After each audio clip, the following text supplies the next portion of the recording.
Okay, we are ready to go. Good deal. All right. Good evening. Notice of the, welcome to the Equity Council, Fayette County Public School Equity Council special called meeting or special meeting of the Equity Council Committee, ECC. Pursuant to KRS Chapter 61, notice is hereby given that a quorum of the Equity Council Committee ECC members, a standing committee of the Fayette County Board of Education, has scheduled its regular meeting virtually as a special called meeting on Tuesday, March 2nd, 2021, 6:30 to 7:45 p.m. EST. Please be advised that in our continued state of national emergency caused by the 2020 coronavirus, COVID-19, and under a similar declaration issued for the Commonwealth of Kentucky by Governor Andy Beshear, it is not currently feasible for the Equity Council Committee to provide meeting room conditions due to the potential threat to further spread the COVID-19 virus. Consequently, the ECC will not provide a primary physical location for public viewing and will proceed pursuant to KRS 61.826 and the concessions outlined in the Attorney General's opinion, AOG or OAG 20-05. As you all know, the COVID-19 virus continues to be highly contagious, has mutated, and is being spread even more rapidly between people who are in close contact with one another within about 6 feet and for a minimum of 15 minutes or more exposure time with someone who is positive for COVID-19. While we confront this worldwide pandemic and make necessary deviations from the norm, there remains the need to continue our courageous conversations about solutions to eradicate racial injustice, educational inequities, implicit and explicit biases, and decades of institutional racism and discrimination interwoven into the fabric of this great nation and our local communities. Notice of the special meeting was faxed or emailed to the following on February 23rd, 2021. Editor, Courier Journal. Editor, the Lexington Herald Leader. News Director, WUKY Radio, Valerie Honeycutt Spears. News Director, WKYT TV. News Director, WTVQ TV. News Director, WLEX TV, and Lexington Herald Leader.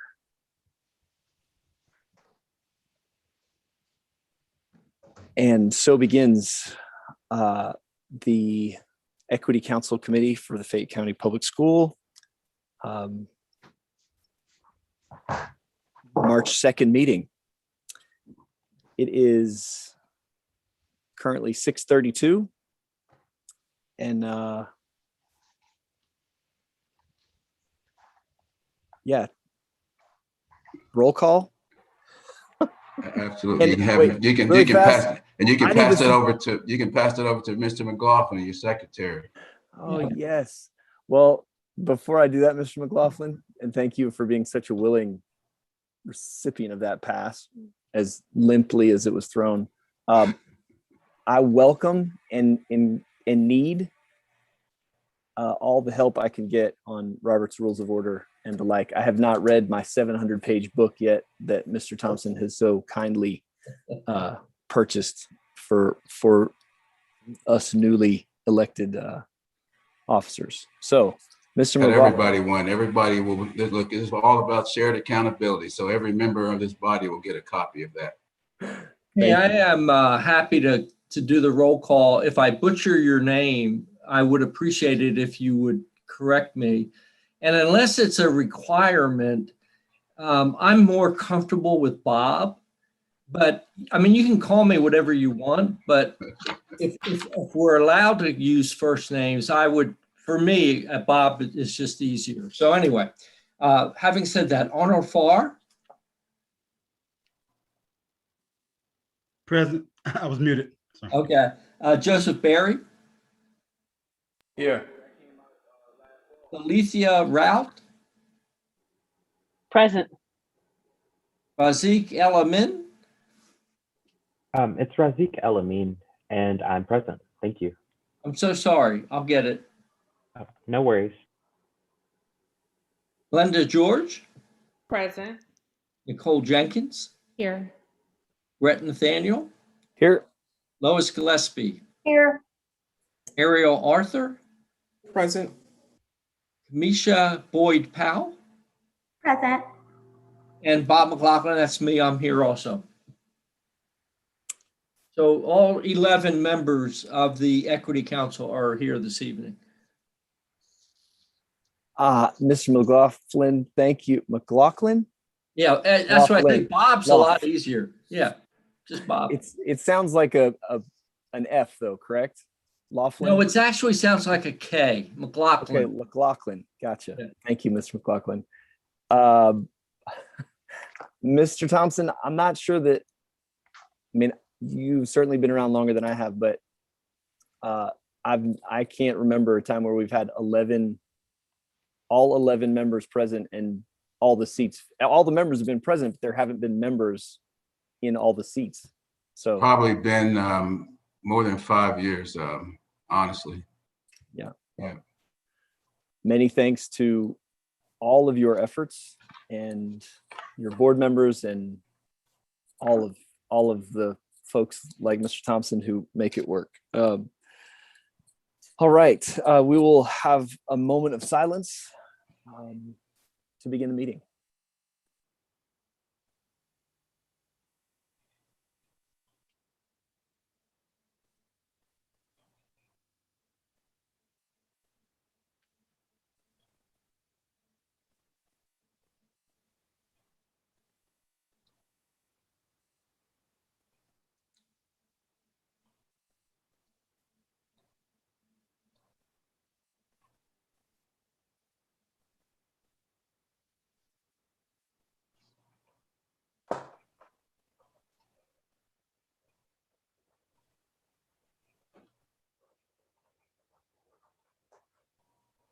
All right, Dean Jenkins, could you please read the mission statement for us? I believe it's at the top of the page of the agenda, rather. The mission of the Equity Council is to monitor and analyze equity issues, advise the Fayette County Board of Education, and advocate for achievement for all students. Thank you very much, ma'am.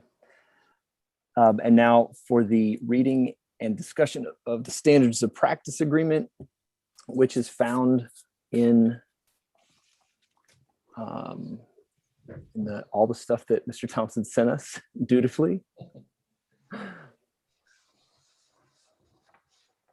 See if I can put it up on the screen for us.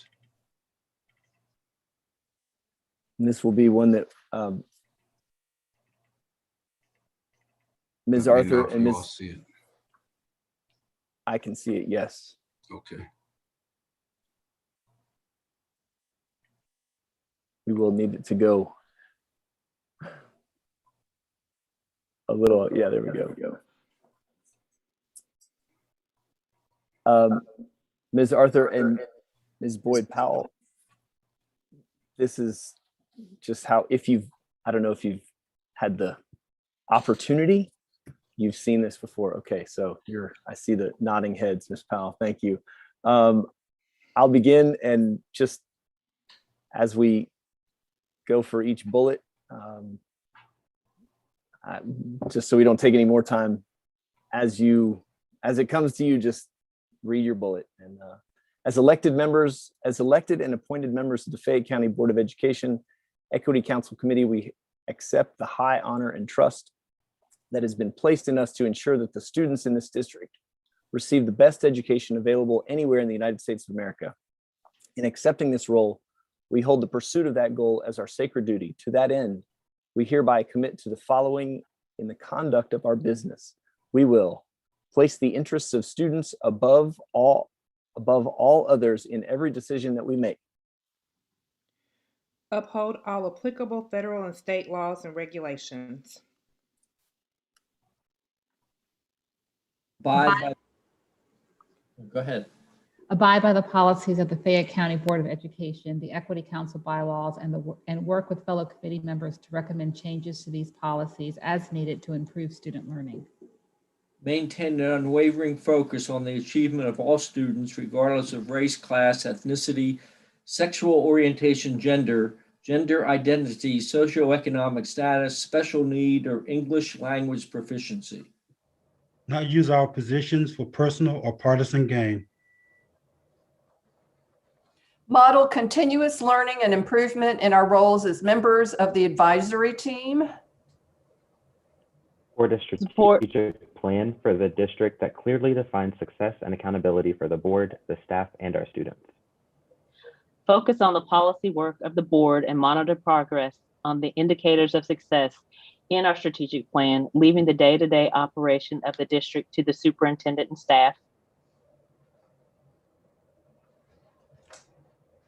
Base our recommendations upon available facts, advise our convictions, avoid bias, and uphold and support the decisions of the board once a decision is rendered by them.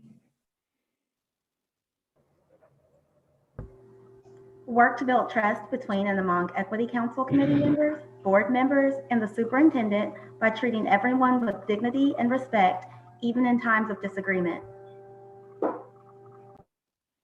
Maintain the confidentiality of potentially privileged information shared in collaboration with subcommittee members and district staff. Recognize that the authority rests only with the decisions made at the Fayette County Board of Education, and make no independent commitment or take any independent actions that may compromise the FCPS Board of Education Equity Council Committee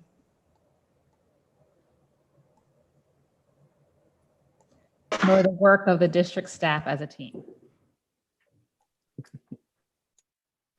Refer constituent complaints and concerns to the Equity Council Chair through the Equity Council Liaison Superintendent Designee, and then to the Superintendent. Respect. Oh, go ahead, please. Respect the leadership roles of the board chair, Equity Council Committee Chair, and Superintendent. Thank you very much. Mr. Thompson, at some point, we will sign that. Yes. I will leave that to you to let us know when and maybe even where. So our hopes is that perhaps this may be our last virtual meeting. We'll see how things go over the course of this week's, the data and the science, as well as the protocols issued by both the governor and local health officials. But right now, in person is a contingency, virtual is the plan. And so we'll continue, but once we get a chance to be in person, we'll execute that and get everybody a copy and have it laminated and posted in a conspicuous location so everybody can see how unified and synergized you are. All right, thank you. I look forward to that for a whole host of reasons. The two newest members, Mr. Thompson, if I appreciate you sharing your screen, would you like to unshare it? Yes, sir. I appreciate the guidance you provided me. No worries. I'm sure you'll have to tell me to come off mute and I will feel like my parents. So please let me know. Welcome, Miss Arthur and Miss Boyd Powell. I believe if you had the opportunity to see I think Mr. Thompson referred to it as longer than an hour and a half meeting that took place last month. You were the focus of it. Would you take a little bit to introduce yourselves? I mean, not that we don't know you from your thorough bios, but we'd like to hear from you as well as hear what you're looking forward to as you serve on the Equity Council. Sure, I guess I'll start off. My name is Ariel Arthur. I'm a California native. I came to Lexington, Kentucky about 6 years ago via Washington, D.C. I earned my undergraduate degree there. I've been in public health for about that long as well, about 6 years. And within that field, very committed to equity. I've always been passionate about education and high quality education as a driver of health outcomes. And so I see them as very tied together. So I'm excited to work with you all and learn more about ongoing efforts to ensure that all children in the Fayette County public school system have an opportunity to achieve their highest potential, both with their education and just their life goals. And yeah, thank you all for having me, and I look forward to working with you throughout the year. Thank you, Ms. Arthur. I believe I remember following the data from your bio, which. Yes, I'm very, very passionate about data. Yeah. Thank you, ma'am. Ms. Powell, Ms. Boyd Powell. Yes, hello, everyone. My name is Kamisha Boyd Powell. I'm born and raised Lexington native. I lived in Louisville for 6 years. I completed my undergraduate and both graduate degree at the University of Louisville, undergrad in political science, and my master's is in education. I taught kindergarten and kindergarten prep for 8 years, and then I went over to teach Head Start at Community Action Council. I'm now the executive assistant to the director, and we do a lot of work for the community. I'm very passionate about equity. As a teacher, I valued equity a little bit over equality, but the goal is to reach equality through equity. So I am very passionate about students. I've taught kindergarten prep for 8 years, but majority I've taught in early childhood education settings for a total of 12 years. Well, we are all of us, all 9 of us, and everybody else in this Hollywood Squares of Zoom is grateful for your presence and your talent that you bring, and we look forward to working with you. And just so you know who, not so much who we are, but fellow council members, could you go around the horn and introduce yourselves to Ms. Arthur and Ms. Boyd Powell? I'll let you come off mute and do it however you want. I'll go ahead and start. I'm Arnold Farr. I teach at the University of Kentucky, and I'm also the vice chair of the Equity Council. And I want to say welcome to you both. Yeah, Bob McLaughlin, former Fayette County employee. I'm currently retired. Very excited about having both of you. Your resumes just blew us away, quite honestly. So welcome. Glad to have you. My name is Lois Gillespie, and Kamisha, I taught kindergarten as well, and I have a master's degree in education too. I've taught everything from preschool to graduate school, and we're really thrilled to have you because you had stellar recommendations, and we're really pleased to work with you. So welcome. My name is Glenda George, and I'm an attorney with the Lexington Fayette County Government Department of Law. Welcome to both of you. We're glad to have you. My name is Joseph Berry. Sorry, I've been having a little bit of camera trouble at the beginning of this meeting, but I too am a native Californian. There goes my camera. Anyway, I'm very excited to work with you in the future, going forward. And if that's are there board members present? I believe there are. Please introduce yourselves as well.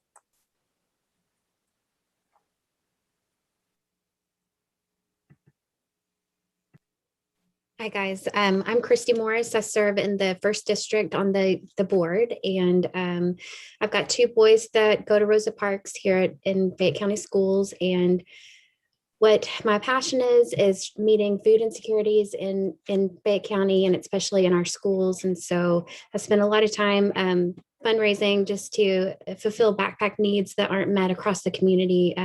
Sometimes there'll be little organizations feeling the need, but they can't fill all of it. And then I help out some of the YMCA, just kind of as needed there. And mostly I'm a stay-at-home mom. So I'm really happy to have both of you here. And I was blown away too with your resume. And of course, I'm familiar with Miss Boyd, it's Boyd Powell. But anyway, we have a lot of friends in common. So I just wanted to say hello and welcome to you also, Miss Arthur. And I'm Stephanie Spires. I represent the 4th District, and I have 4 children currently in Fayette County Schools. We are at Ashland and Dixie and Rise at the moment. And next year we're going to be at Carter G, LTMS, Dixie, and Rise. And it's gonna be weird because it's gonna be the first time I'm not in Ashland in like 10 years. So I have fostered and adopted, and that's really my passion. I have fostered, adopted, and provided respite for over 40 children over the last 10 years. And through that work, I've worked a lot with LGBTQ youth and homeless youth. I tell people it's kind of a slippery slope. Like you start working with foster kids, then you start working with homeless kids, then you find out that a lot of homeless kids are, in the LGBTQ community, and it just expands. And so, I think at the end of the day, children are my passion. I tell people when I was little, my teachers would ask me, what do you want to be when you grow up? And I would say, I know I want to work with kids, but I don't think it's like a teacher, but I didn't know what that shaped out to be. And I feel like that's really my calling. And it's really what I do, is working with families and kids. And so I'm thrilled that all of you all are here. Equity is a huge issue in our community, and we need eyes on it, and we need to know the data, Ms. Arthur, and we need to look at it and explore it. Our community is changing. When I tell people we're a majority minority school district, their minds get blown because our student population doesn't necessarily reflect our adult population, because things in our community are changing. And when people find out that over 55% of our students are in poverty, that's mind-blowing as well. And we know that number is actually lower because of the way that data is, or that number is actually higher. Our number is lower because of the way the data is collected. And so I welcome both of you. I welcome all of you, actually, and I'm really appreciative of all of you taking the time to serve on this committee. And we've done a lot of work to get to this point, building up the bylaws and building up the committee. I know we've discovered at the last meeting, we still have some bylaw changes that need to be made, but I'm really looking forward to you all getting able to really move forward and dive into some of this work and looking at what the results will be. So thank you. Were there others on the council who need to introduce themselves to Ms. Boyd-Powell, Ms. Arthur? Sure. Welcome to the council. I'm Nicole Jenkins. I have a son who is at Paul Lawrence Dunbar, and I have a daughter who used to be at Dunbar. That's it. Hello, I'm Salithia Routes. Oh, sorry. I'm Salithia Route, and I have a son who is a sophomore at Henry Clay High School in the Liberal Arts Academy, and I have a daughter who is in first grade at Veterans Park. And welcome to both of you. We are glad you all are willing to serve. I'm Razik. I work at Kentucky Equal Justice Center. I help with fundraising and development. And like you, Kamisha, I'm a lifelong Lexingtonian. But Ariel, I definitely want to go to California sometime soon. So I look forward to getting to know you all better. Thank you. I think you had one more, Ms. George. Is Ms. George, before I go? She already introduced herself? Okay, so. Then if that's everybody, I'll pop in. Yes, please. And I'm Daryl Thompson. I'm the Chief Equity Officer. And I guess my body of work is taking on the slings and arrows of outrageous fortune by taking arms against them, actually. And so literally, this has been 30 years of work for me now. Started early at 1991 in education, and have been here ever since. And this is my 10th year in Fayette County Public Schools. I spent 10 years with the Department of Education.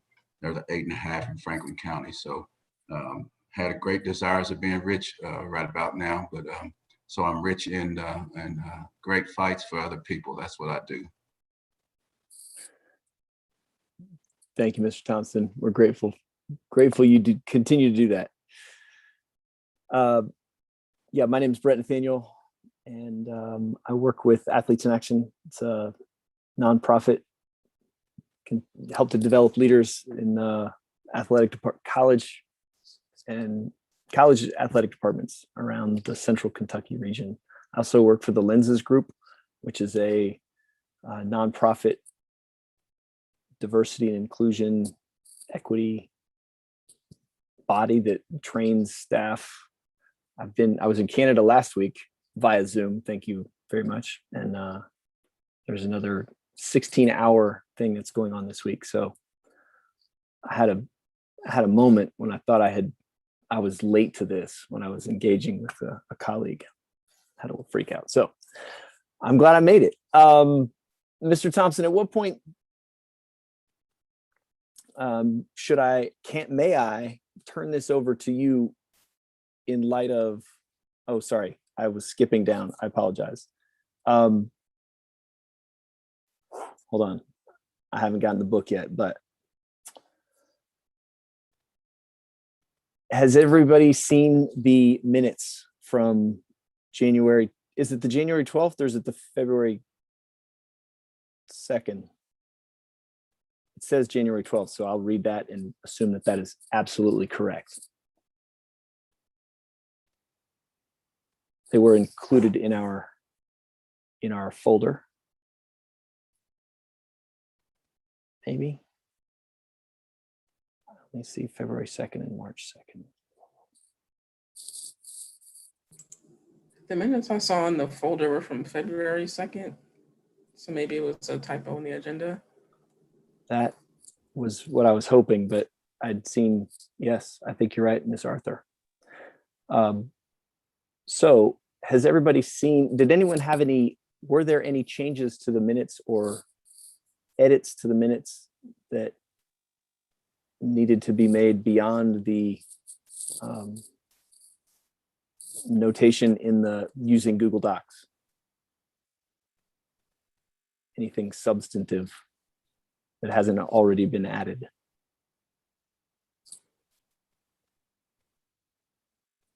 I will take your silence as a no, unless someone's on mute, and I'll give you a chance to come off.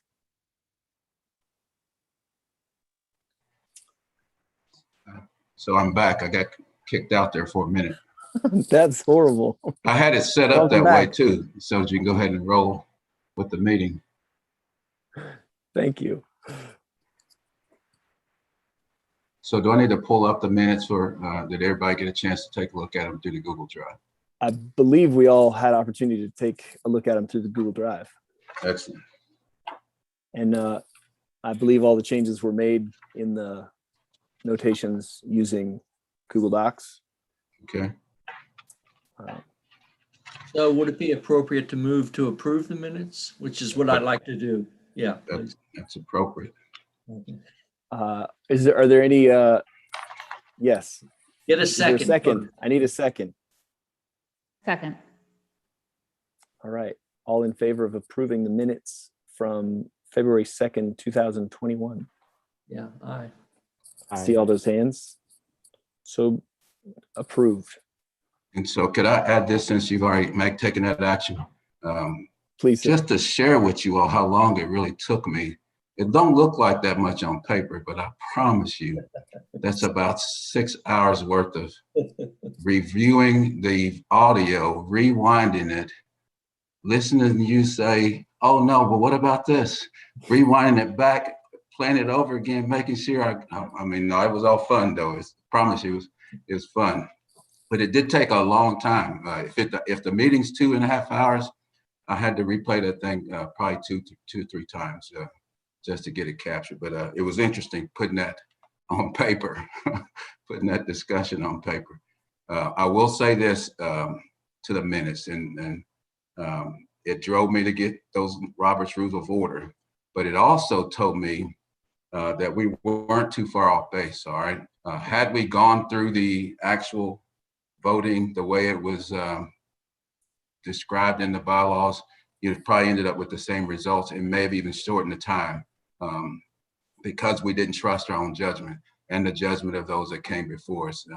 But nevertheless, it did work itself out. And you'll see that once you get through the review and amendment part of the bylaws to create the clarification. But even in Robert's Rules, there were things that I mentioned in my notes to you when I sent the Google link about removing members. And so there's a thing about being impeccable with your words, particularly when they're public records. So what the minutes reflect are those members who moved forward in the ballot versus individuals being removed from the ballot. So if you see that, you'll know that's a reason for that wording, because we must be impeccable with our words. So appreciate the 2 hours and almost 30 minutes, and I look forward to the hour 30, 45 minutes tonight. Thank you all. Thank you, Mr. Thompson. And I think more than the 2.5 hours, I appreciate the 6. Somewhere there's got to be some AI for that. And I don't mean that like, oh, you should find some, but I look forward to the day when you just put it in a workflow and it gets it done for you. And I'll note that you had to do it because you gave up your assistant for budgetary matters on behalf of Fayette County Public School kids. So thank you. Noted. Okay, bylaws. I'm just going to keep going. If we go Robert's Rules of Order, somebody's got to tell me what to do. I will get there, but if I'm just going to keep going. All right. Bylaw review ad hoc committee discussion. I have not. That is something that needs to happen, as per evidence from last month and the aforementioned 2.5 hour meeting, so that we can make it efficient for those who come after us, and those who are still around next year. How many, Mr. Thompson, how many are needed for that? Oh, ad hoc committee discussion. Sorry. We need to have a discussion. We're going to have a discussion. So to talk about that. Yeah, so the motion was made by Mr. Berry, and again, that's reflected in your minutes, to place this discussion on the agenda. And so that is there for that purpose. I did send copies of the bylaws to everybody. And within the bylaws, there's a committee policy. And so what I would suggest, just as a liaison, again, my goal is to kind of back out and sit on the sideline and let you all do your business, and then come in when I'm needed, is to take a look at the committee policy. The actual open meetings, Open Records and Meetings Act basically said in order, if a organization, a governing body is going to have committees, they must have a committee policy. And I'll tell you why that's important, because you don't want to have to revise your bylaws every year. Policies are something that come up, committees come up, and you can revise those at 2 subsequent meetings, 2 reads basically. And you can do that through the committee structure. So you can go into the committee policy, say, we want to add a committee without having to revise the bylaws. Bylaws should be pretty sound. It's almost like your constitutional governing structure. You don't want to have to revise that too often. But that committee policy is where you want to look. And that policy has been fairly generic since the bylaws were revised, and we added that to the bylaws. There hadn't been a committee policy to the Equity Council until about 2 years ago when we did the work on revising them. So I'm gonna jump back out and let you all talk about the committee policy, which is embedded as an appendix to the bylaws. And you'll see the current subcommittees within the committee policy are focused on the 5 imperatives which are on your agenda. Those 5 imperatives are aligned to the strategic plan, which come out of the blueprint for student success that Superintendent Calk and the board adopted from 16 to 2021. And so you also see on the agenda specific names and strategy owners from within the blueprint who actually deal with the work, the day-to-day work in the district. And I'll give you an example. Under excellent student opportunities, student success, and educational excellence and equity, you'll see EL, ESL, and GT. Kate McAnally is our Chief Academic Officer. Lori Boeing and her team help support ESL, EL, migrant in that area. And so if your subcommittee or your body of work is focused on that, then you would join that committee, that subcommittee. And those points of contact in the district would be who you'd work through when you just start developing your meetings. That's just one example. And so in this case, you asked about the number for ad hoc. Inside that committee policy, you should see language that references the ability of this body to develop ad hoc committees based on need, and for those to have sunset dates and dissolve when their roles have been fulfilled. And so that sets the frame for where we are now, and I'm back on the trunk. And just for clarity, Mr. Thompson or fellow board member or equity council members, that's on page 12 of the bylaws. If I'm looking, I want to make sure I'm looking at the right committee under Article 12, committees, use of committees. Or is it, Brett, is it page 15? Page 15. Yeah, page 15, attachment C. Sorry. Like I said, I came, thank you very much. You're good, Brett. Very good.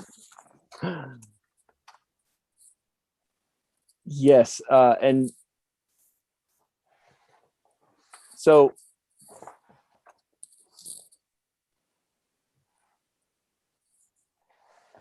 Mr. Elamine, I believe, or was it Mr. Elamine? No. Who made that the motion that we put this on the discussion or on the agenda for discussion last month? I believe that I did, actually, or maybe me, No. you know, along with support of others. I don't know. I believe you're right, Mr. Berry. I didn't mean to accuse you of putting it forth, Mr. Elamine, or slight you, Mr. Berry. Right. And I'm just kind of listening just to see where the conversation goes, just to see, you know, how much interest there is in it. I am definitely, you know, considering I made the motion, I'm definitely willing to participate, even, you know, take on a bit of a lead as far as organizing a committee in that regard. But I don't want to, you know, overstep my bounds as far as dictating whether or not we, you know, are still interested in doing that. It looks like it's pretty easy. Under point B, it just says ad hoc committees are formed and dissolved by the council or by the chair with consent from the majority as needed. So it seems like if we think that there needs to be review of the bylaws, we would just vote on it. I'd be willing to serve too. But I'm interested in more input from Mr. Thompson regarding, he said he thought we had strayed from what our original directions were. Did I get that right? Did I read him right when he said that? Don't recall that part of my conversation. Didn't he say we didn't trust ourselves to do it? What were you referencing when you said we didn't trust ourselves and it would have been simpler to just do it the original way? Did I miss? Let me see if I can stop sharing so we can see each other. All right. Yeah, so my monologue I gave, like Jimmy Fallon, had a few little embedded statements there. And for points of clarity, the bylaws was the written framework that we were operating on, that we also operated on a year ago, 2 years maybe, when we had first elected the first 6 members, using a roll call vote by alphabetical order until the 2 seats were filled. In that case, it was, I think, 6. In this case, it was 2.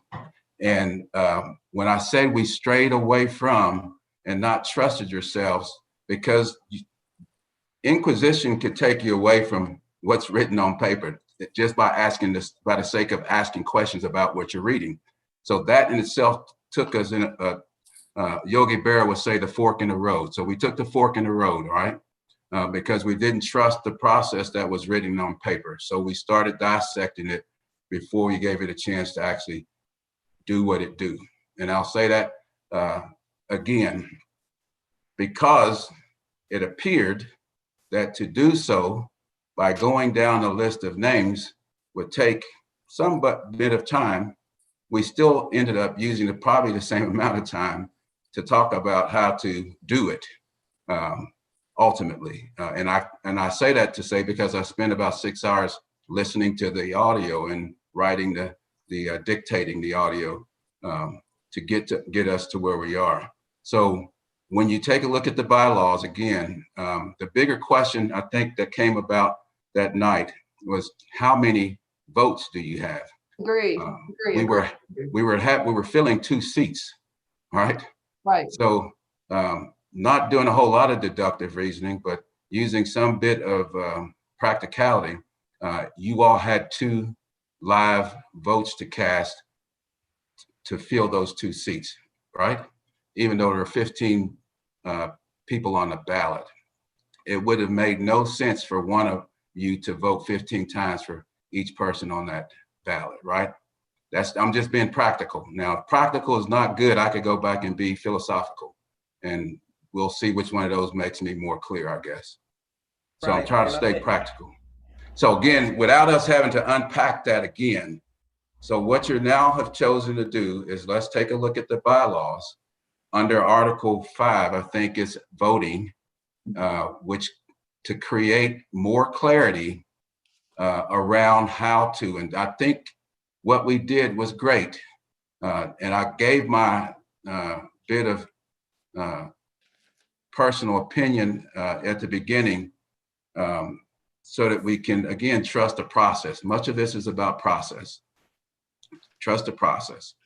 But what you did do is also say, let's trust the process, but let's clarify it, right?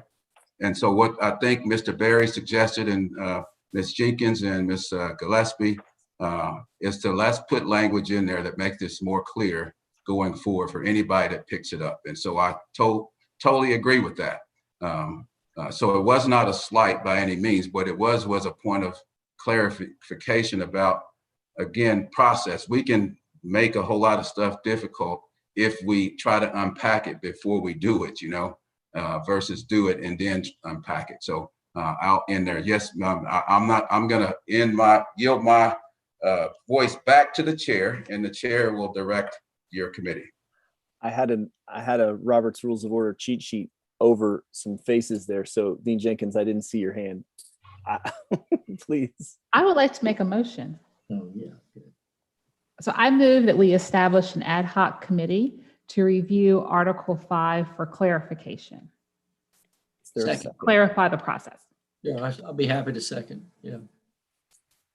All right. So a motion has been made and seconded to clarify the process of the voting and committee, all that stuff. As Dean Jenkins said, sorry, I was reading my cheat sheet and couldn't get to it. All in favor? Well, Brett, before you do that, is there any discussion on that motion? Great question. Yes. Anyone else? I wanted to just kind of add in there, just say that, you know, a bylaws committee may just simply come back with an understanding of the bylaws. It might not be a need to change anything. It may be a big need to change, you know, something that, or at least bring to the full board potential changes. But it's twofold too. Not just, I think, you know, a review of the bylaws in general will help kind of us to add clarifying language or make them more pragmatically useful anyway. But also, that will also put some people on the board who are very familiar with what the bylaws say too, just in reviewing them alone. So I think it's, you know, kind of a, you know, 2 ways of looking at it. But yeah, I just wanted to put that in there. I don't know how much, you know, going in, you guys may want to, you know, frame what we are to do as far as in a limiting way or even in an expansive way. But either way, I'm supporting any kind of review or anything that we can do to kind of, you know, work towards that end. Mr. Berry, that's encouraging, and I see your hand, Ms. Gillespie. That's encouraging to say that when you hear someone who was wanting the discussion say, yeah, we might not do anything, or we might. It makes us all know that you're not coming in to rip it out or change it, the work that's been done already. Ms. Gillespie. I think it's important that we focus just on the voting process and not try to go through any other part of the bylaws. Since Daryl already said that it's been scrutinized, we found the problem just in this one part. So let's not try to fix something that we don't know is broken. It would be my suggestion. Mr. Berry, I noticed you said bylaws. obviously this is in the bylaws, but can you clarify what you were? Well, I think specifically we wanted to look at the voting kind of process part of the bylaws. I'm open and willing if we want to kind of take a look at anything in there or not. I'm just kind of listening in that way. And I was kind of just saying, as far as the motion goes, I was saying whether you want to put in those kind of things that we're looking specifically there, or if you want to put into the motion, that we want to look at the bylaws in a more expansive way. I'm comfortable either way. But like I said, if Ms. Gillespie, makes that kind of recommendation, I'm not necessarily one to rebut that. I just kind of want to hear and see what others think, if anything, and kind of just go from there. I just want to offer my support, kind of my expertise, my experience, in developing bylaws in any way that's useful to the board right now. The motion is to look at Article 5, and I think we could focus on the voting process, but I would encourage us not to do that. I think the committee can do that, but sometimes I think it's good to look at what comes before and what comes just a little bit after. So in this case, there's just a little bit before the voting process and a little bit after. So that may give it context. And I think the ad hoc committee can come back to us and say, all we needed to do was focus on the voting process. Yeah, I misspoke. Sorry, I misspoke. I agree, Bob, that we should focus on Article 5 rather than just the voting process. I was under the impression until I went through the bylaws that Article 5 was the voting process, not just a part of it. So I agree with you. Thanks for the discussion, clarifying discussion, illuminating discussion. And I'm just training wheels, and it looks like y'all just took one of the training wheels off, and you're rolling on one now. So that's good. I'm not going to jump in unless I need to jump in. I do know the bylaws pretty well. There's a couple areas in it. I think you can, in that Article 5, tighten up a little bit around dates, because it talks about in October. That's a little quirky when you have boards in, and we staggered them for a reason, so we wouldn't get everybody coming off at the same time. So we want to make sure we allow a group of people at the right time to vote for the next group coming in. So I know there's a motion on the floor and a motion a second, just to add to the discussion as you're thinking about moving into the developing your committee. I'll be there with you to help support the points of clarity. Dean Jenkins, thank you, Mr. Thompson. Dean Jenkins, could you restate that motion? I mean, what you initially proposed that I butchered? Sure. I moved that we form an ad hoc committee to review Article 5 of the bylaws for clarification. Thank you, Dean Jenkins. And since it was seconded, are there any opposed? Before we vote, all right, that's the vote. Nope, no, all in favor? Aye. Hands? Aye, great. It has passed. So now we have to determine who's going to be on that ad hoc committee, or was that done in that little motion? No, we need to do that. I believe, obviously, Mr. Berry, Ms. Gillespie, and Mr. McLaughlin, sorry. Is that who's? Unless someone else would like to do that, is there like one of our sharp attorneys? We have all these attorneys on this committee. No? If there are others who, sorry, Miss George, go ahead. I'll serve on the committee. Oh, thank you so much.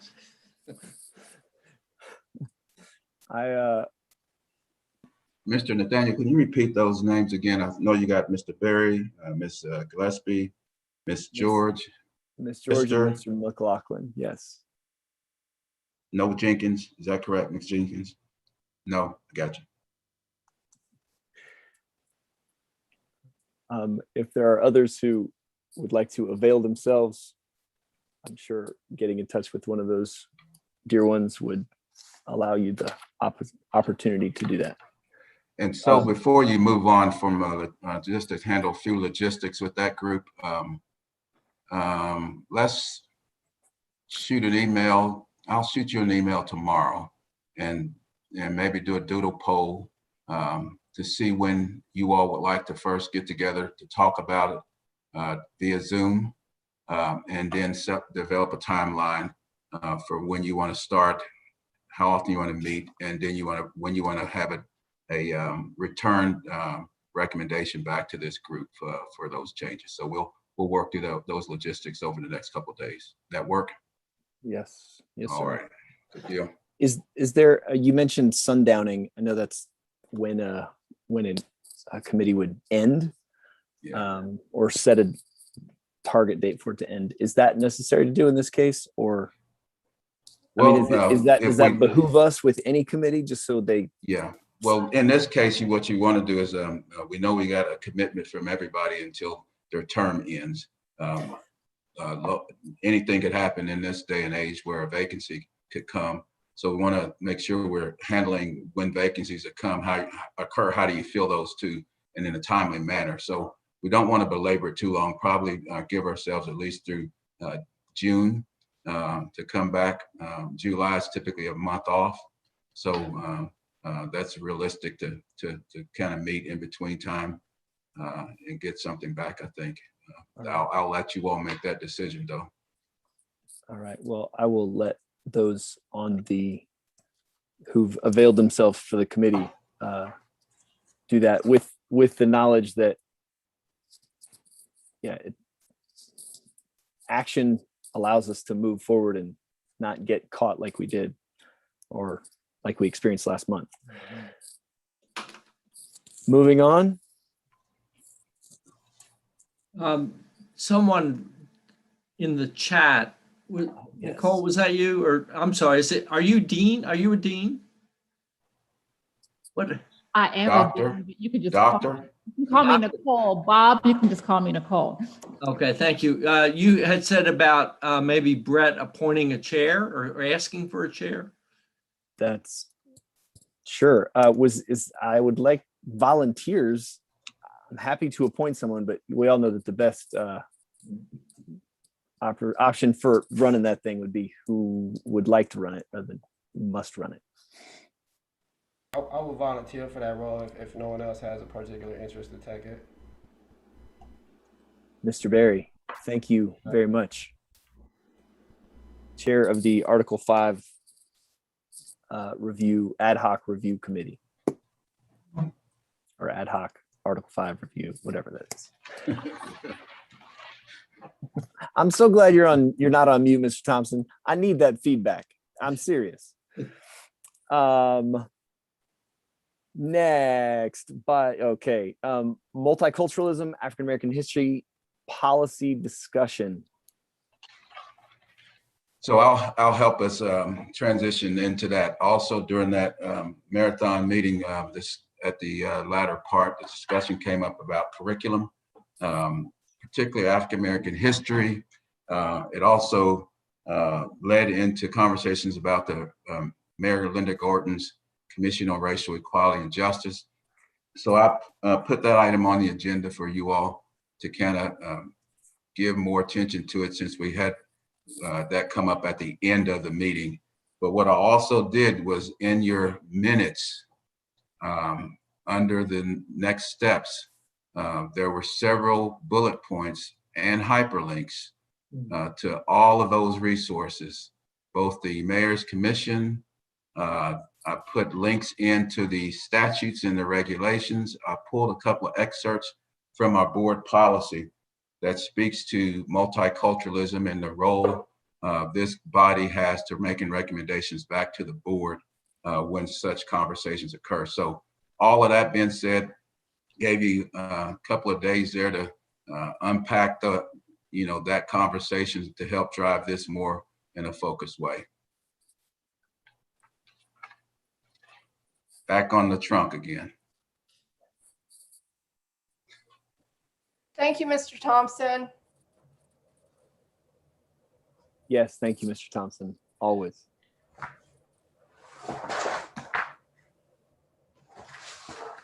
As a member of, I know Mr. Thompson were any other council members or board members for that matter, or administrators, participants in committees or committees or working groups for Mayor Gordon's equity or racial justice and equality report? Mr. Thompson was. I know, I said I know Mr. Thompson were any others in this group serving in that way?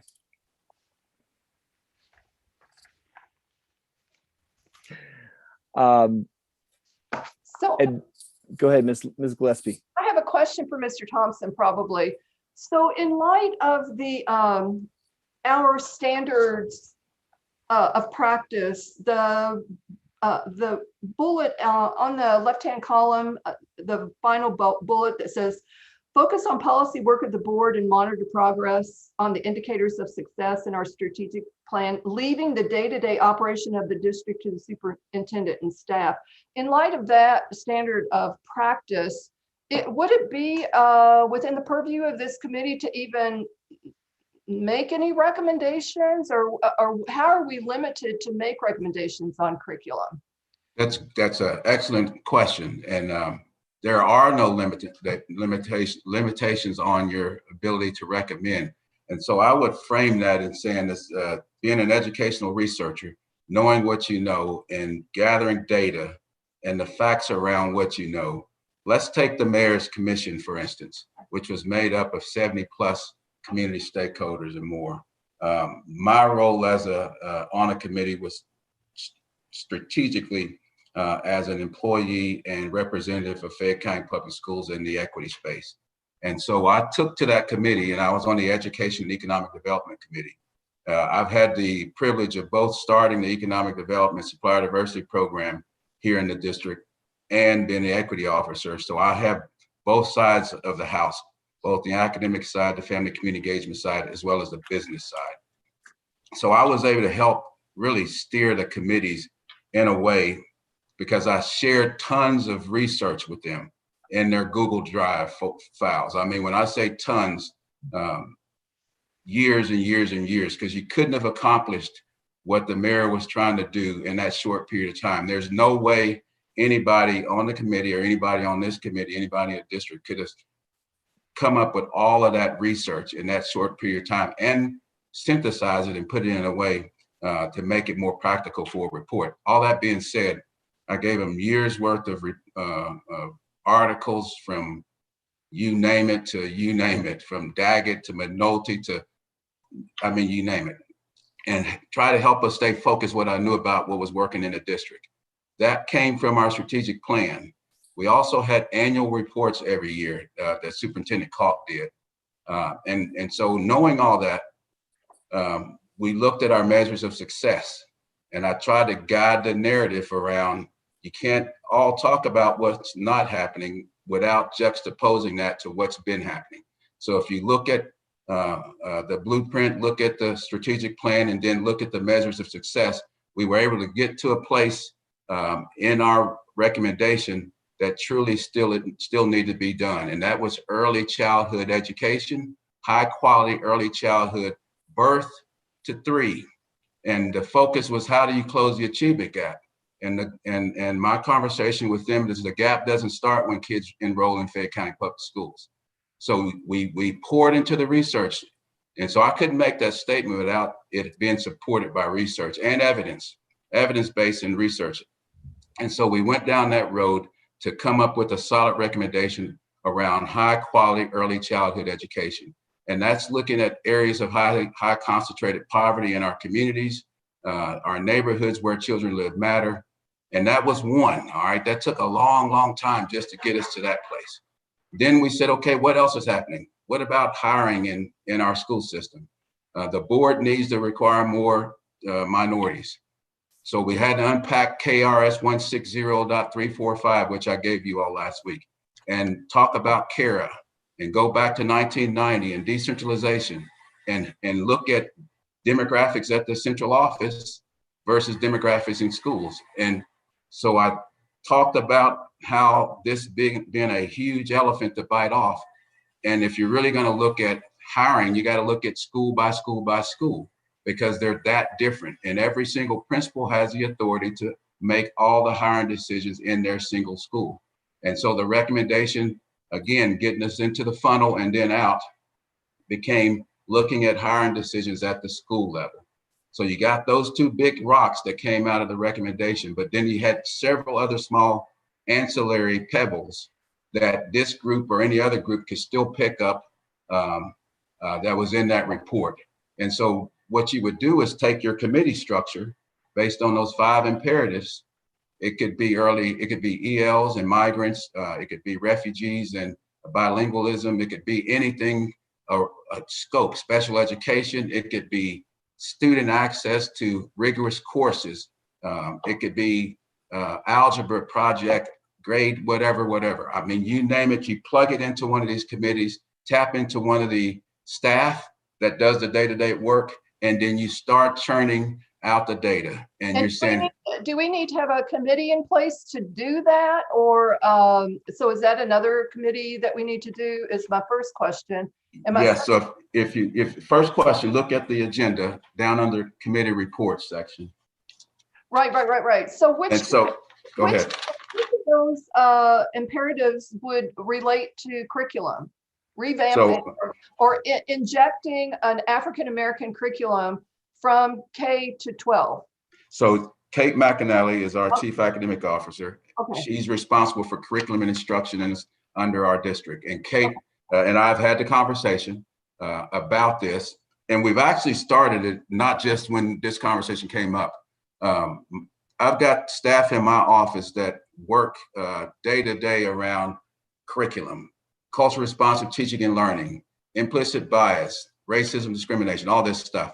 And we do it in a service delivery approach because the district is too big.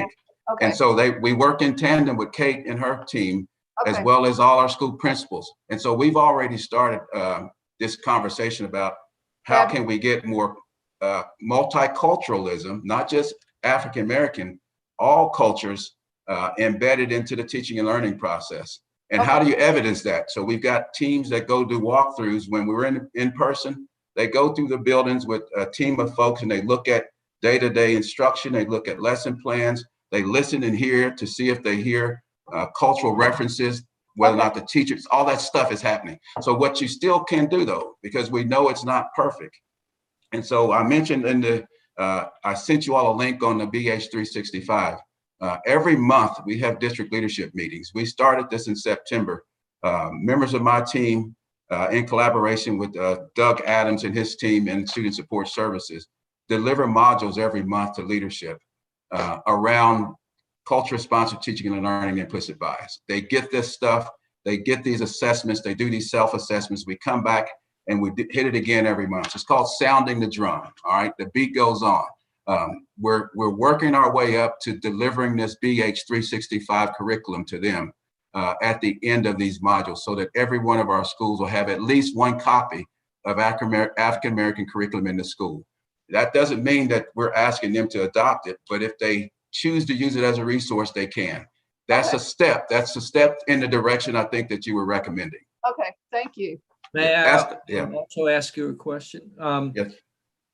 It seems to me a big part of our mission is to focus on student achievement for all kids, right?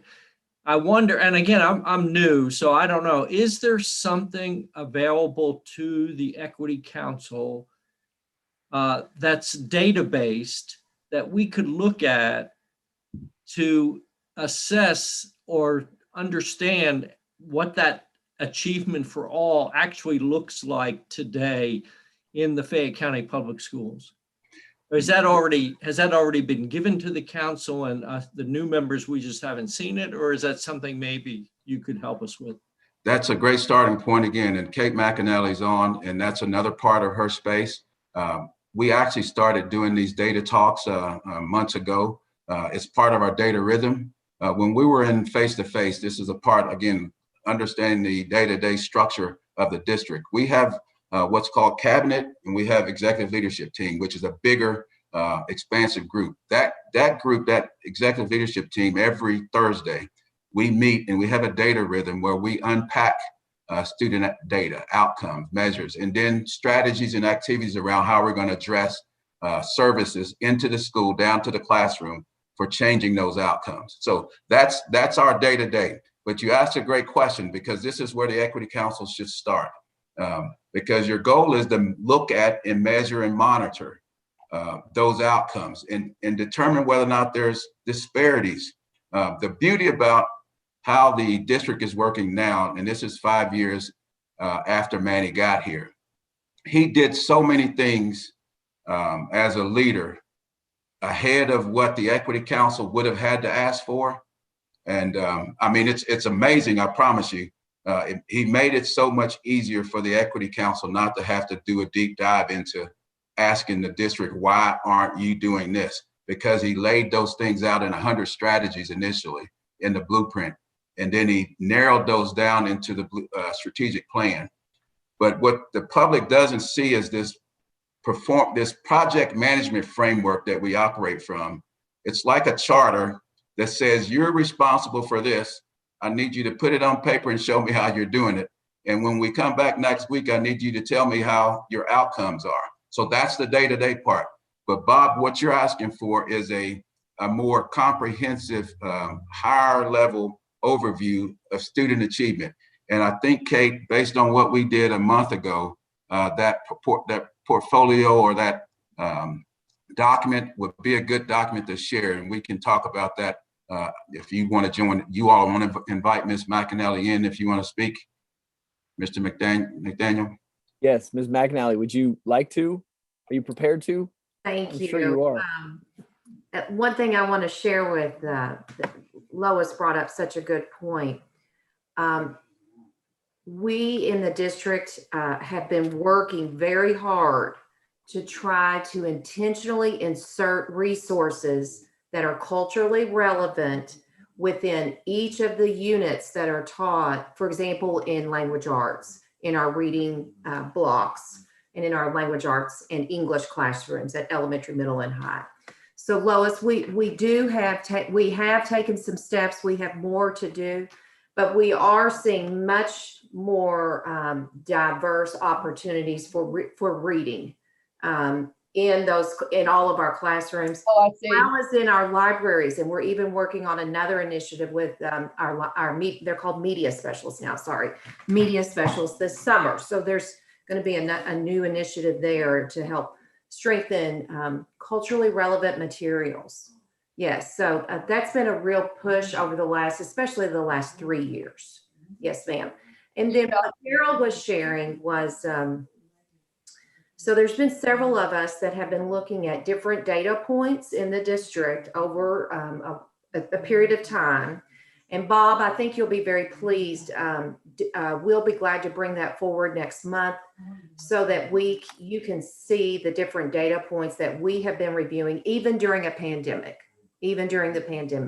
So we will, obviously we don't have it for you tonight, but we will be glad to, if Mr. Nathaniel, if you would so please put that on the agenda, we will make sure that we get that fully inserted and share and have nice, rich discussions next month. Always.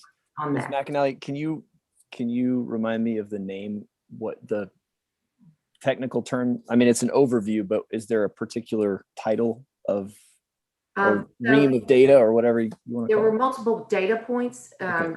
Daryl, how would you like that classified? Yeah, I will place it on the agenda. I'll send this to you Okay. all. This is, let me say this and I'll give you a title, Brett. Great. This is chilling, I promise you all, because this is how this group is supposed to flow. And getting here is a beautiful thing. It's music to my ears, because you want to lead with data and you want to have the staff come inform you. So starting here is the right place to start, starting with the chief academic officer and having her and her team come next month. This is how you get into your month-to-month agendas and rhythm. And then once you get that information, we'll talk about another group that needs to come before you based on, data. And then you can become more informed on how you're now going to shape your recommendations to the board based on what you hear from the team. And I'm going to yield the floor back to Mr. Nathaniel. Ms. Jenkins, you've had your hand up for a long time. I'm sorry. So, Mr. Thompson, I'm curious to know what monitoring is done to review the systemic nature of bias that exists in the lived experiences that historically marginalized students have in Fayette County Public Schools. In particular, like in a corporation, we would do something like a climate survey or other ways of collecting how the systemic nature of the organization is affecting students, because part of the driver of differences and outcomes for students is because of what their experiences are in the actual school building. And I'm wondering about requirements, for example, to report instances of biases and such centrally versus having them lived in schools. So I wonder what mechanisms are in place to address those matters. Great question. Very heavy question. And I think you just weighted me down a little bit. No, I'm just kidding. From a systems approach, it's again, systematically, that's what Manny's transformation of our school system was about. How do you put in systems approaches for driving change? So your question around incidences at the school that's able to be captured real time, much of that should be, again, that's why we're doing culture responsive leadership training before we do deep dives into culture responsive teaching and learning, even though we're doing them parallel. From our office standpoint, we thought it was far more important that if our leaders were culturally responsive leaders, that would drive culture responsive teaching and learning. So embedded in that is their ability to recognize implicit bias, racism, and discrimination. And so we do those trainings every single month. Big elephant. I know a big elephant for us to bite off. One of the things that I have talked about with former superintendent, with Manny, was how can we go ahead and do an audit across our entire district? Pretty big project, and that's still on the table. But what we first did was allow all of our staff to start with their own introspection by doing implicit bias and racism training. And so we did that a year ago, and 6,000 plus of them took that assessment. We're now rolling into phase 2 of that, which is getting our leaders, getting our staff trained. The other part of your question was, how do you report? All right, not just at the local level, but also at a broader level. We just went back with the new contract after last week's conversation at the cabinet level, using a system called Let's Talk. We used it about 3 years ago, which was a two-way platform that's on our website. And I'll give you an example. There'll be a portal where you could choose equity council issues, equity issues. You can choose school-based decision-making council issues. All of those areas have points of contact. In this case, those were me. It could be curriculum issues. That would be Kate. Long list of points of contacts. You can type in and to that portal exactly what your experience is at the school level. That will come to us. It directly sends me an email that says, and you've received, it could be a concern, it could be a celebration, it could be a recommendation. But we're now going back to that systems approach for how we're getting this two-way communication at the point of time that's not synthesized at the school before it gets to us. And hopefully that captures a little bit of your question, but maybe not all of it.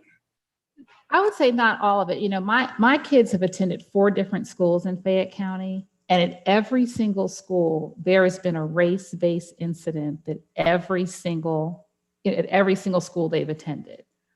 And yeah, my kids have attended elementary, middle, and high schools, and I would say my whole life I have. I mean, look, our schools are a microcosm of our society, and I mean to say that there aren't any schools where race-based issues occur or issues occur based on race, I would love to send my kids there. I don't know where they are, I promise. Well, and I'm referring to when these matters are brought to the leadership of the schools that they're not dealt with. So I'm not saying I expect my children not to have any racialized experiences in school, but I expect when things are problematic and those are brought to program director or principal's attention, that they are acted upon in an appropriate way. That's what I'm referring to. And I think that's the piece when I'm talking about measurement and centralized reporting. So I understand, and I'm familiar with the Let's Talk platform, but if that's the mechanism for parents and students and community members to report these things, I don't think it's visible. I don't know that I knew that that's what you were supposed to do with that platform. Not exclusive. You bring up another level of concern, which is to me, it's really a complaint or a grievance. And we do have a process for that. We have a legal office, Shelley Chatfield, our general counsel, and she has staff in her office that deal with complaints, grievances, because at that point, this is no longer just a single issue. We're looking at a responsiveness to a serious complaint if those things have not been addressed appropriately. And so again, this wouldn't be the platform to deal with that. You would be dealing with me on a one-on-one, and I'd be pushing that up to the superintendent as loud as I can. And this is, believe me, this is not unfamiliar territory for me, because I deal with it all the time. Now, if it doesn't get resolved there, that's when you got these 5 board members here, all right? There's not 5 of them, but the board has 1 employee, and that's the superintendent, all right? And my job is to report to the superintendent those issues and those processes and hopefully those resolutions that are resolved. It's my goal to ensure that we fix those issues internally before they have to become external. And again, our system is not perfect. Believe me, I've been working in education in several different systems all the way to the state level, where the system has not always benefited employees or staff or students based on that system's approach for resolving the issues. And so again, let's take those one by one and figure out if what you've done is not working, and we can resolve those at another angle. And I'm not trying to make this about the experience of my kids. I was talking more about the systemic nature. So these things accumulate, right? Which part of it is the systemic nature that allows those things to occur. So that's why my question was more about the system. Okay. Yeah, it's a culture. I mean, when I tell you, I've been working in this space for years, and the goal for starting just the supplier diversity initiative was that there were disparate numbers on how many contracts we were giving minorities and women. I mean, that's not, and we're talking about a system that's 100 years old. That was a culture that was used to doing business that way. Let's take your conversation. We know we have classroom teachers that are phenomenal at what we do. We also know there's some that need extensive training for how they do it. And that's across several different areas that it deals with their own values, beliefs that may be discriminating. But what we hope is we don't have a systems approach issue where our entire system is condoning the behaviors predicated on the liberties given to us and protections given to us as individuals. Now, I would certainly, knowing what I know from the inside, say that we don't have a systems issue with that. We do have issues in places where we need to fix those. And so what we need to do is have people tell us exactly what's happening, and we push those issues to the highest level. So, Ms. Gillespie, I see your hand, and I apologize. I'm going to go back. Ms. McNally, you said, and then I'm coming back to you, Ms. Gillespie. Okay. But I just don't want to lose this. You said there's reading is where we're working on multiculturalism, putting it in reading.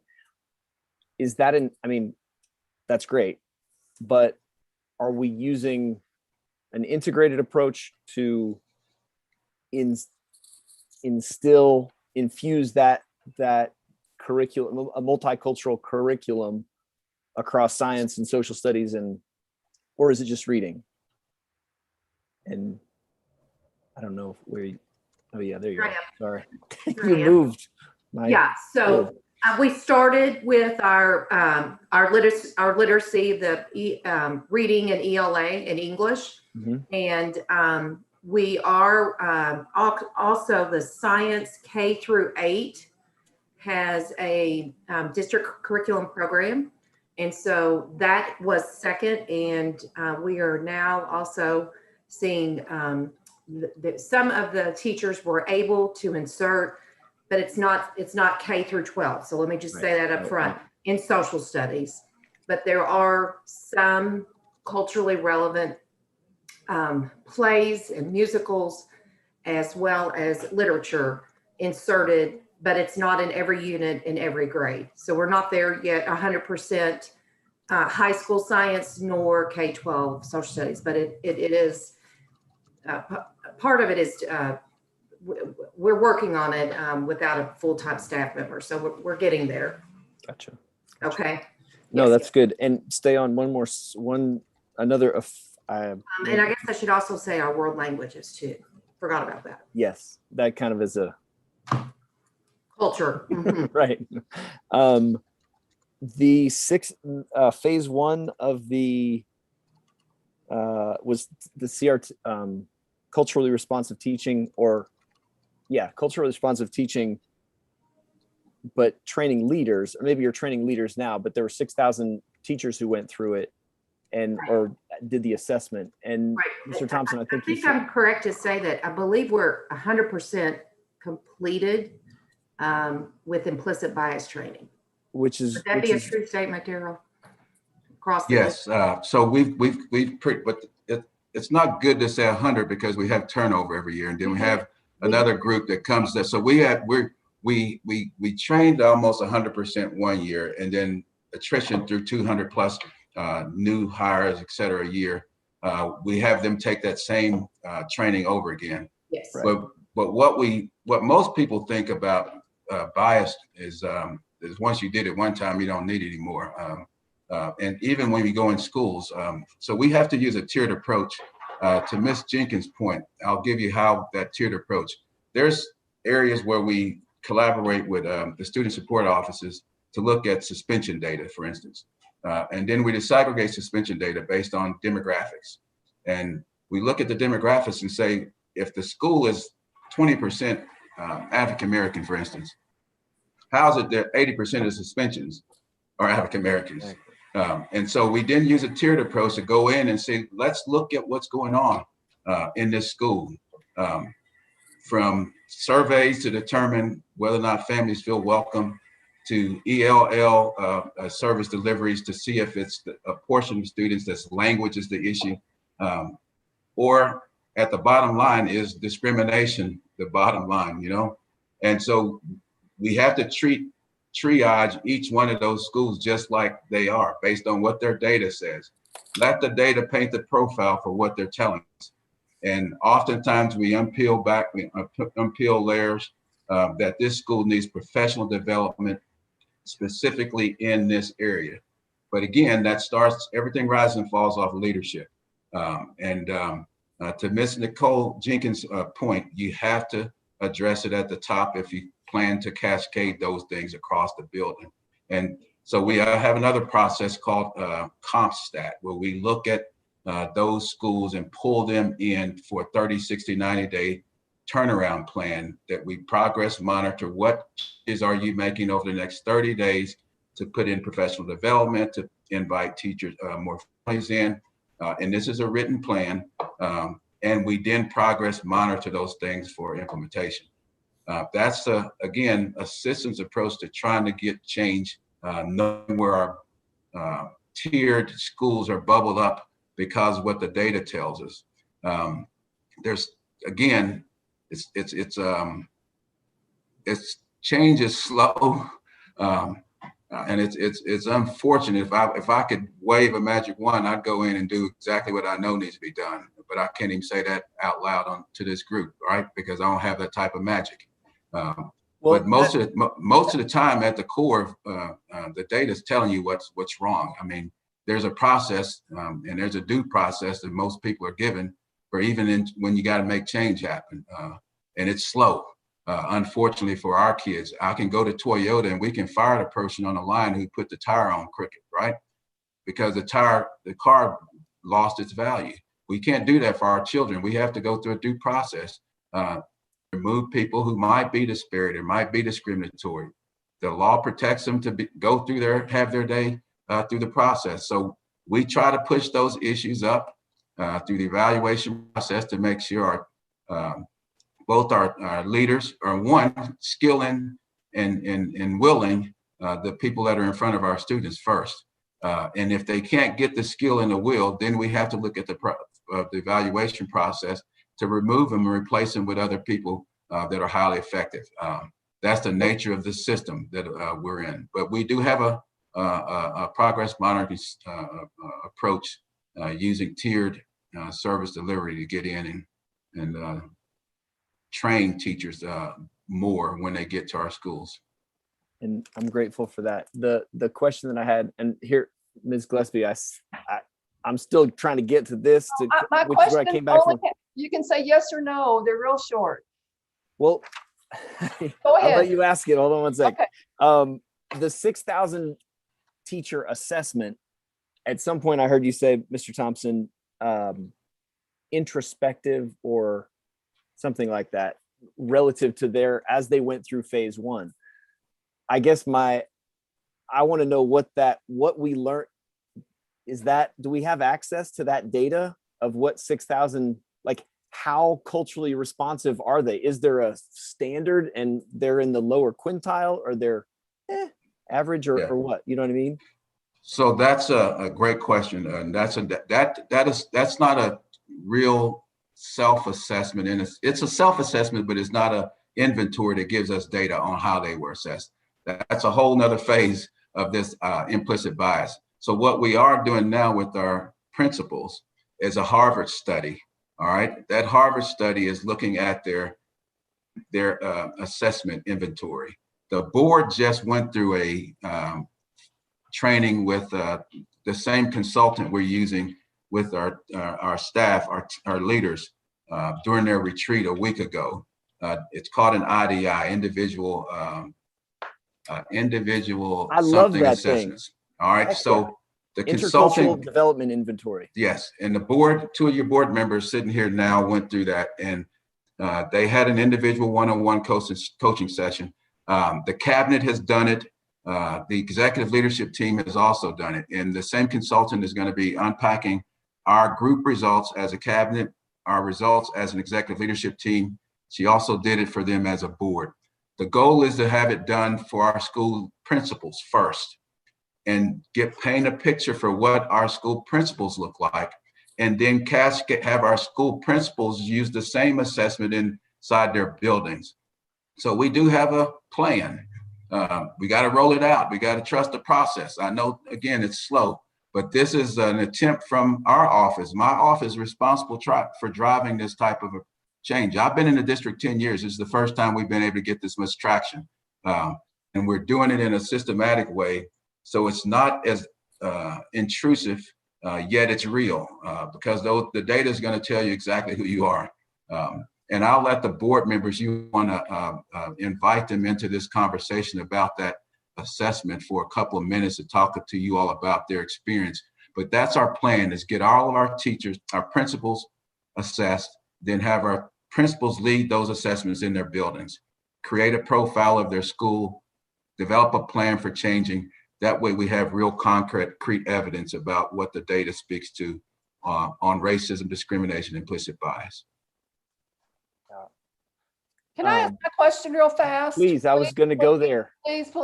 Please. So one of the recommendations in the mayor's equity commission, the Racial Justice and Equality Commission, was to hire somebody to monitor if all those recommendations are going to be met. And she has hired someone. And I was just wondering if she's met with Fayette County Public Schools yet. And you can just say yes or no. Yes or no. No, two different areas. Yeah. Okay. Thank you. Ms. Gillespie, you delivered. That was short, sweet. Ms. Arthur. I several questions based on the discussion that we've been having so far. I've been learning a lot about how the district operates and some of the areas for improvement and where work has taken place. So later on in the agenda, it looks like there are subcommittee reports and presentations. Are those subcommittees, do they already exist, and are each member of this group, are we already assigned, or besides the new members, are people already assigned to those groups? And if so, is it possible to maybe request some of the data or some of the broader information that we've been discussing so those groups can meet and then report back to this group? It seems like there's a lot going on. There's a lot, I think several recommendations in the mayor's report. And I guess I kind of doubt that we will be able to get to everything in this meeting, but does that structure already exist for us to kind of take some time to review things and then come back as a group? Ms. Arthur, great question. Great questions. And even direction for where this thing is headed, hopefully sooner than later. Yes and no. Each of those five, well, each of the committees or subcommittees, some which exist already, and some which are district oriented. So for instance, I serve on the under the excellent student, I can't even. Excellent relationships. CPLT. It's the under Community excellent Partners Leadership relationships. Team. Thank you. Excellent relationships.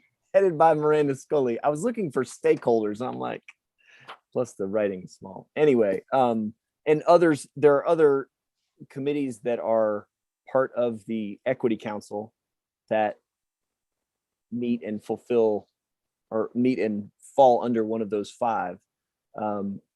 Actually, how many of us, well, I said CPLT is where I'm invested.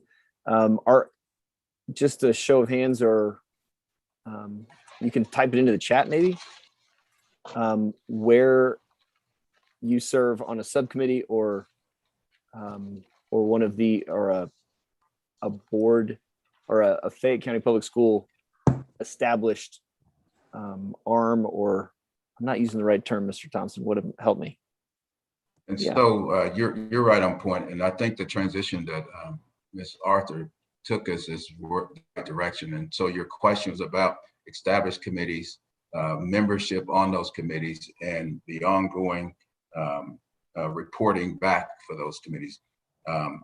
I would say at this point, given the fact that you've got an 11-member board, that you look at your assignment to committees, as Mr. Nathaniel said, sooner than later. This is an opportunity for you all to decide where you find your greatest skill set, your subject matter expertise, or simply your passion. And looking at the, I think I sent you all copies of the blueprint as well as the strategic plan. This is a synthesized version, these 5 imperatives of what the focus of the district and the board are. And so if you say dropout prevention and re-engagement is an area that you like to work in, there's under excellent relationships, student and family engagement, you find Erica Beatty. She deals with reset, reintegrating our students when they come in from alternative placements. So you could choose one of those subcommittees. So I'm directing you back to Mr. Nathaniel, who will need to get everyone signed up for a committee. But before you decide which committee, look at it from aligning yourself under those 5 imperatives. If you name it, it'll fit, I promise you. You tell us where it is, I'll say it falls here. I can find you a strategic owner in the district who deals with facilities, right? And then you, under that subcommittee, you will find excellent schools. A person responsible for that committee could be enhancing our buildings and grounds committee, all right? Just hypothetically. So long answer, but you're right on point for heading us in that direction. Mr. Thompson, did you see Ms. Arthur's question in the chat? Is there a description of subcommittee activities?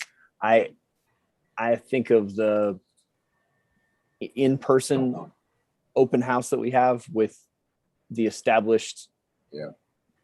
partners in the district office and even I guess committees too. Like, Yeah. but is Yeah, there? and that's the other question? part.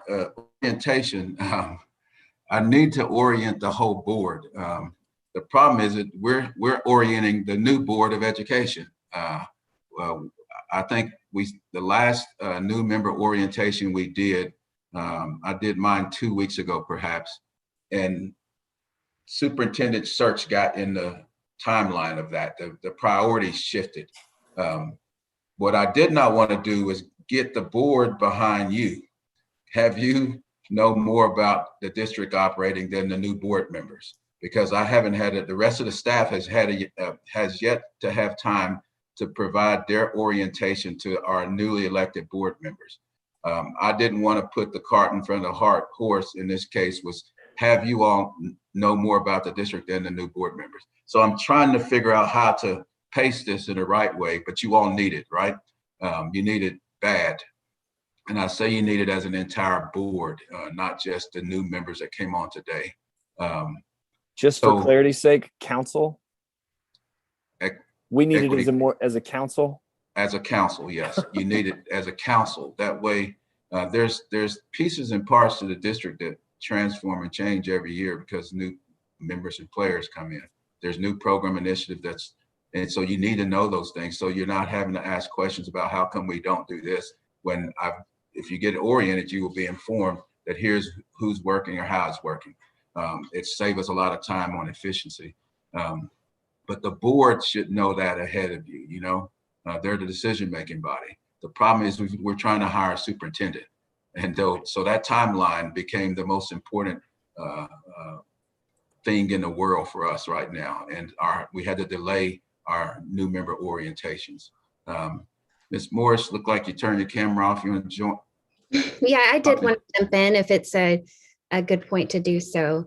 I don't know if you guys had an opportunity to watch the last board meeting, but there was talk about sort of condensing and maybe adding a couple committees. And I think the board or the thought process behind that was that the Equity Council wouldn't be, you all would have representation across all the decision-making councils, sort of. So we currently do not have a mental health advisory council. I believe that was brought up that we could possibly do that, which would be, but the thought process again is to bring members from the Equity Council onto those. So, but as Mr. Thompson brought up, we are in the middle of a superintendent search. So Dr. Helm did she was worried about us doing too much at once. I think we're all excited about getting, but going back to Dr. Hancock's training, the implicit bias training, sorry to backpedal a little bit, but I'm going to go into that while I've got you. One of the things that she went into the last time we talked is she talked about going over that, the low hanging fruit, like really diving into the policies that are in our control, through our laws that we could possibly change. And one of the examples that she gave really hit home for me because it is a policy that we have here in Fayette County. So it would be in our ability to change that policy, which is if you are behind on your lunch money for a couple meals, I believe. And I don't know if our schools actually do this. And I've heard that it's not consistent across the board, but that is one of our policies, that if a child is behind on their lunch money, that they get a different lunch. So just policies like that actually is in our ability, like the CARA laws, those would have to be changed on a state level, but we have things that we could look at here. And one of the advisory committees that the chair proposed is a policy committee. And so I thought that would be a pretty exciting thing to be on, where we could look at policies and see if they're discriminatory in nature and make those sort of recommendations. So that was a lot to say, but. And I'm glad you said that, Board Member Morris, because if you look at the history of the Equity Council, 30 plus years, and their subcommittee structure, that's really what Chairman Murphy proposed. So it's really, the Equity Council is that in all of what, without having to create those committees. Because what the Equity Council has is a set of subcommittees, and those subcommittees have reports on mental health, and they have been for years getting those reports. We brought those reports to the board. So it's almost duplicative to create a committee outside the Equity Council, when the Equity Council is the standing committee that has its subcommittees that focuses on every piece of the district. So that's something you can take back to Mr. Murphy, and this is not by any means my rebuttal to his proposal, but knowing the operations of the district and knowing the history of the Equity Council, from the actions that it's driven to the board for recommended change, that's how this has worked. You have the Equity Council, and then you have the Equity Council's subcommittees, which are those subcommittees, some of them which he's proposed that's already doing that type of function. So again, it's really duplicating the efforts of this group by creating another group when this group is really that group already. All right. So you could take that back to your next meeting discussions. But that's really where this group lies. I mean, the arms of this group reaches so far and are connected to those pieces that he's recommending. That would be duplicating the effort. Well, maybe just an effort to make sure that that we can come to those meetings and sort of be more involved with it, so that we don't just see the reports, but we're kind of seeing the process and those types of things too. So that's good. Yeah, that's where that orientation is key, essential. So that, I mean, and the sad thing about the orientations today is we're rushing through them. If I could spend 3 hours or more along with the board just talking about how my office operates, because we have so many pieces and parts that reach out, but I'm squeezing that into a 45-minute presentation, and it does not do the board nor this group. And I did a full retreat the last time, a half-day retreat with this when they were in its entirety off-site, and unpacked all of this work so that they can clearly see how their arms reach and touch, and then start doing the work. And again, we're trying to forcing a whole lot of stuff into a little bit of time, just because we're grappling with a whole lot of priorities right now. But yeah, this group was, I mean, I've got a Google Drive created that has artifacts back to 1980 that I love for everyone here, as well as the board, to take out time and read. That goes back to the called the AEF, the Agency Executive Forum. Mr. McLaughlin may be familiar with that group. That was the start of the Equity Council. Was that Mr. Peoples? No, that was Mr. Peoples, and it was Ronald Walton was the superintendent. But Dr. Helm and John Price, you name it. I mean, it had pastors from the community on that group. When you look into that document, you're going to see some of the same recommendations that you heard Mr. Murphy talk about developing. Those committees were a part of the Equity Council, and they were bringing back subcommittee reports and reporting to the board their findings.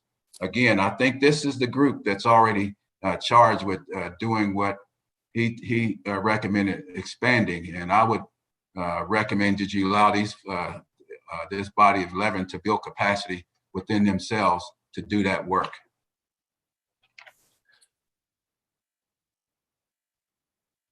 Ms. Morris, that was a kind of a dialogue between you and Mr. Thompson. I didn't want to interrupt, but if you're good. Discussion. Thank you very much. Thank you, Mr. Thompson. You're welcome.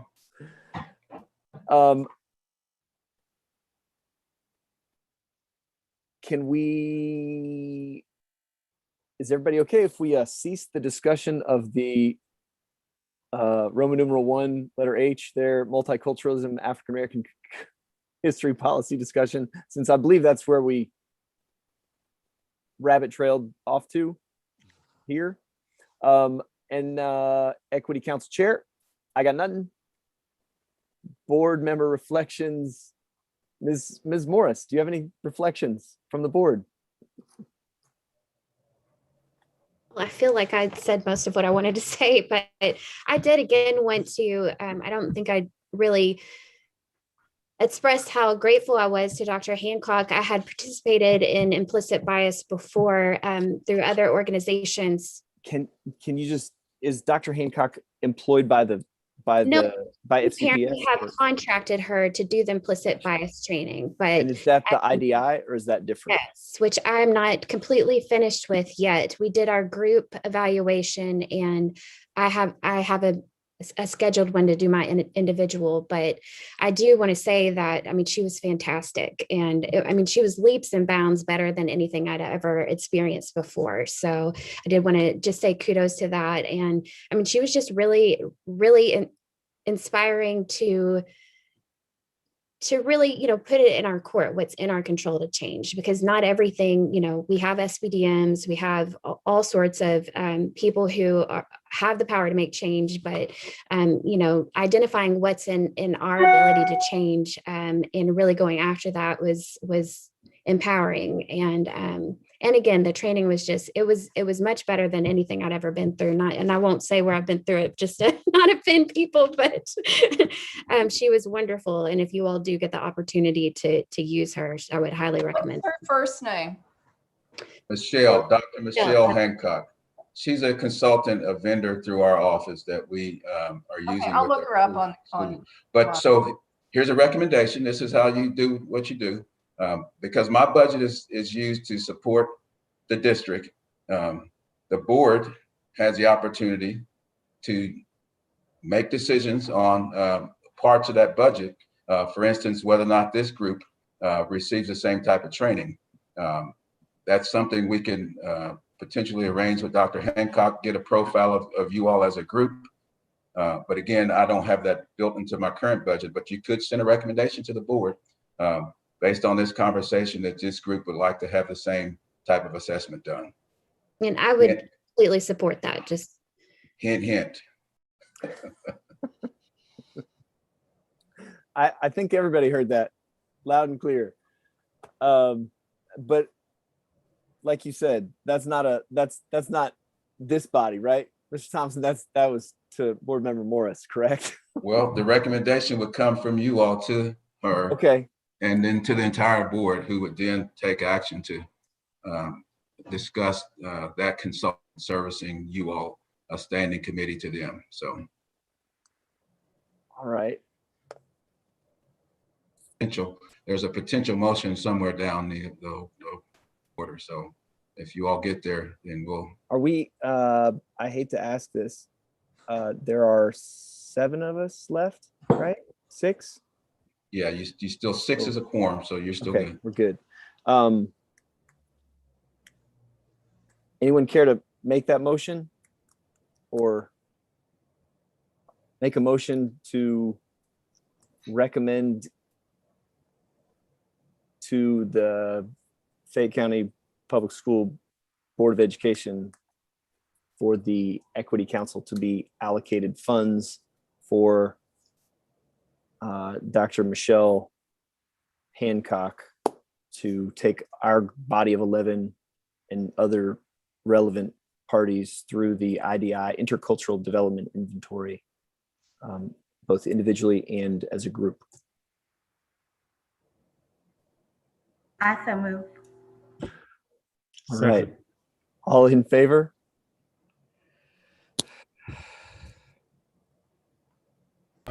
Did we get a second?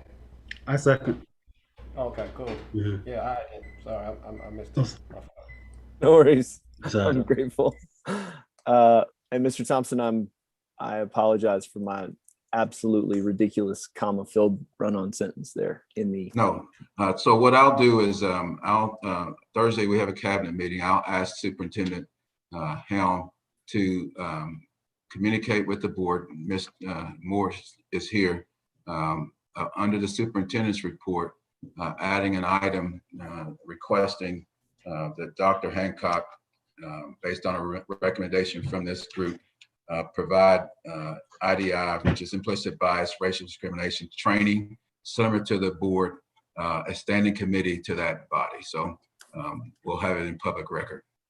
I think too, is if not, making a decision right now, but even for future, since we're on the topic of kind of training, I think it would be useful for this board too, because a lot of the members are relatively new to board work and that kind of thing, to even explore potential avenues for funding that would be otherwise kind of like board leadership or board operative kind of training, kind of those kinds of things, especially if it could be catered to an understanding of the rules that in which we operate as far as our jurisdiction. I think that's just a discussion maybe in the future we might want to have if these kinds of options are available.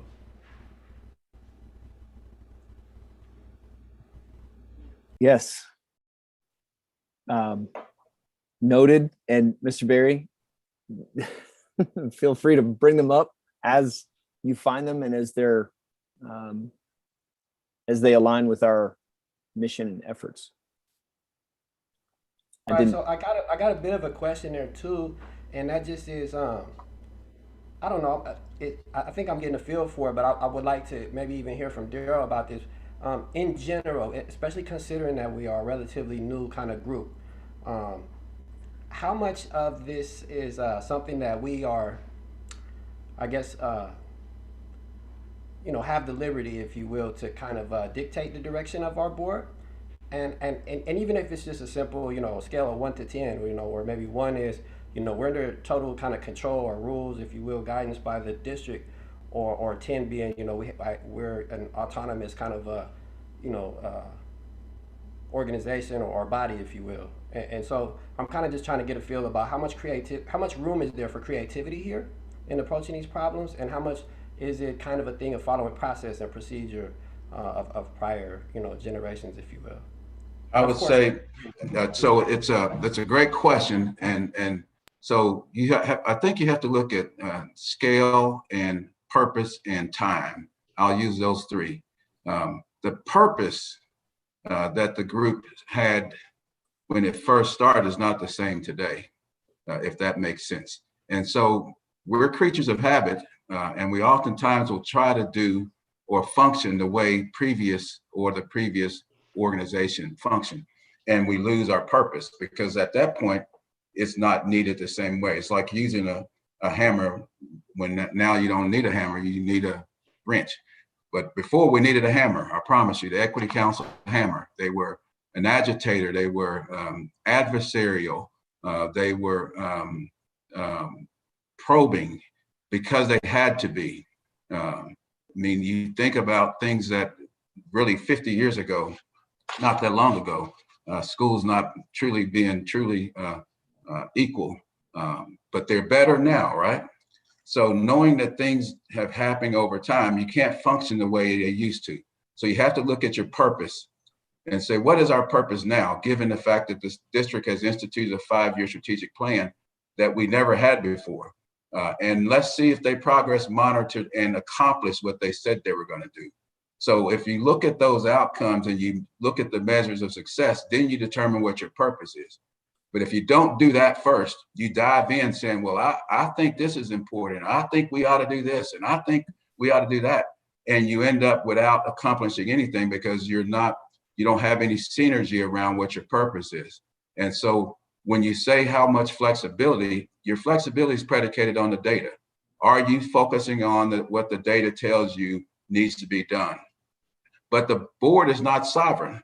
This is a standing committee to the Board of Education.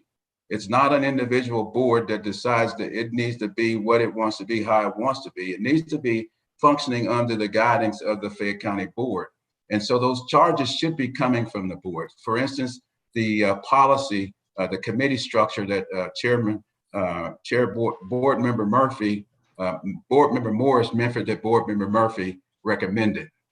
And that was around trying to get more touch points into understanding what the district is doing. That, again, from my framework, is through the Equity Council. That's you. So you now become the drivers for helping the board understand all of the other stuff going on, policy, mental health. Doug Adams regularly attend this meeting. His staff is the staff that worked to hire more mental health and reduce the counselors. But we work in tandem together. One of the top recommendations from this council in 2014, before we hired more mental health and executed our 10-point safety plan, was mental health. This, we had a 10-point recommendation plan, and I'll give those to you too. I think I shared those with this group before. The number one recommendation from the Equity Council to the board was that the district needed to hire more mental health specialists. That was before the shootings and all the other things, and well before the superintendent executed the white paper on school safety and got the community to pass the 5-cent nickel tax to put all this safety infrastructure in play. That's how this body functioned then, to get those type of things in place. So now you have to look and say, what is it that we need to do now that's truly tangible and doable that we can drive change? And so you got to look at history, look at where you are now, and find out what it is the board really needs you to take up. Because again, they're trying to hire a superintendent, and they could use you all a whole lot of other stuff in between time, if that makes sense. Yes.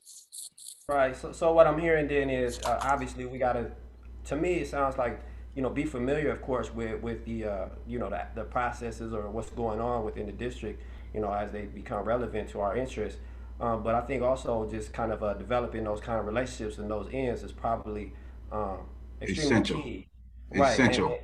Right. And, just kind of to that, I think too that it's worth mentioning here then that I guess those kind of relationships of being open about communicating and seeing how we might see things as far as what's important or how we can go about, exerting our influence should be something that we should also make sure we leave time and room for during our meetings too, so that, if not a part of a subcommittee, we have a time to kind of voice as things come about, how we see approaching things, just for consideration. It doesn't necessarily warrant a response at this time, but I was just thinking out loud. That's exactly, relationships is the essential glue to getting this done. How do you connect yourself and partner with the staff that's responsible for doing the work? Now, there's accountability, shared accountability on both sides, all right? Whether or not I'm doing what you expect me to do, and whether or not I know everything that needs to be done, right? So because you're an educational researcher, or we're all educational researchers, you may find some research out there that may help me do what I'm doing. And I just haven't had time to find that research because I'm so busy doing the day-to-day work. That's where the Equity Council comes in and offers up those partnerships that says, look, let's consider doing it this way. Since we've studied it and we've showed that the evidence proves that these type of strategies and activities work. And then we make those recommendations to the board. The board then charges the superintendent to execute those things. All right, that's how the flow. And so you're right on point. It's about relationships. Here's what I will say. This group has, over the years, and again, it's about purpose. I think we're in such a healthy place as a school district that you don't have to be as agitative or probing as you had to in the past. So that helps the relationship, right? I'm willing to work with you now because I know you're here to help me partner, not here to be an adversary. And that sometimes these organizations function like that if the district is not doing what it's supposed to be doing. Now there's areas where you're going to still have to agitate. Don't get me wrong. I'm an employee of Fayette County Public Schools, so I've got 6,000 colleagues. All of them don't like me. You know that? You know why they don't like me? Because I'm serious about equity. And so I have to agitate. And so my agitation does not always rub well with my colleagues. So I may not get Christmas cards from everybody and hello Daryl's every morning. But my point is to transform change. So that doesn't change whether or not I do my job, whether or not most of my colleagues like me or most of them don't. I know I've got a role to play. And I stand in the middle of you all and them, all right? And if I make you unhappy and make both and them unhappy, guess what? I've done my job because nobody's happy. If I make both of you happy, guess what? I've done my job because both of you are happy. If one of you is happy and the other one's unhappy, I'm not doing my job. That means my job is to liaise and get us in a common space where we're driving student outcomes, all right? That's the goal. You're here to partner and advocate for student success. One of the points I used to make with the old Equity Council was, why don't you call yourself the Inequity Council, right? Because if all you're here to do is talk about what we're doing wrong, that does not sound like the partnership, if that makes sense to you all, right? We have so much success that we have to celebrate on the way to celebrate. And we also got to look at things we're not doing well. And then we got to make sure we get those things done. And that comes sometimes through agitation. So sorry for the long dialogue there, but those points are crucial to the relationship part. A little edge isn't that bad, right, Mr. Thompson? Look, I have to leave mine at home someday. So just go and be real nice. Hey, come on, be you all day long, every day. I love having fun. Sometimes I just do it in an edgy way, you know. Good.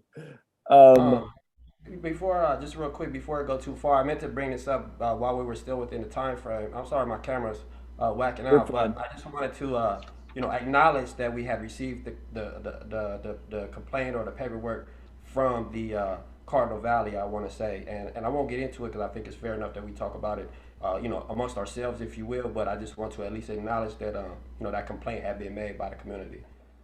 And so appreciate you bringing that forward. And I think I responded back to you all in writing to allow the process. All right. That's why process is key, to allow it run its course. That's the day-to-day part of the response I provided you. Once it runs to a place and you still hearing from Cardinal Valley and they're saying we haven't heard anything from the district, then that's when we go to the next step. But you got to allow the internal processes and protocols to happen before they get resolved externally, if that makes sense. I do, just to jump in here, because that's one of my schools and I care about that school quite a bit.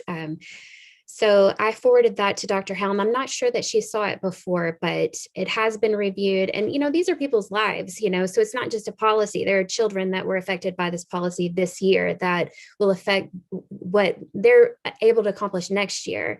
And so I heard back from the teachers, and they are going to reevaluate those students that they felt like were unfairly evaluated based on the fact that their English was not their first language.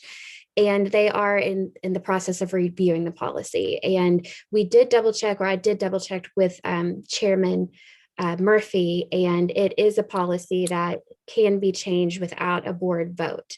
So they're looking into that, and I've heard good things. I think it's going to work out. Well, and I'll say this to kind of sum it up. I looked at the proposed amendment. It was shared with me. It's favorable for the complaint, so that, again, at the beginning, look at your standards of practice agreement, talking about making decisions that's best for kids. And that's where my agitation as the equity officer rubs up against my colleagues. And when it's brought to my attention, I have to push for change. And what I do is, again, push it through the funnel so that it can get processed at a high level, medium level, and a low level. So once all the dust settles, everybody has had an opportunity to be heard. And that's just how I operate. And so push it out in the open. But again, when it came to you all, that was not the proper place for it to start. We needed to get it fixed by our team and staff. And that's happened. And we got our chiefs involved. We got our principals involved. And so we had a bigger conversation about how to fix it. And so if you come to the board meeting, perhaps, when's the next one? Monday night. Monday night, yeah. Will that be there at all, Kate? Virtually. Virtual. Will that conversation be, it won't be presented there though, will it? That amendment? As of today, I did not see it, but that would be a good question to ask Ms. Daly about the agenda.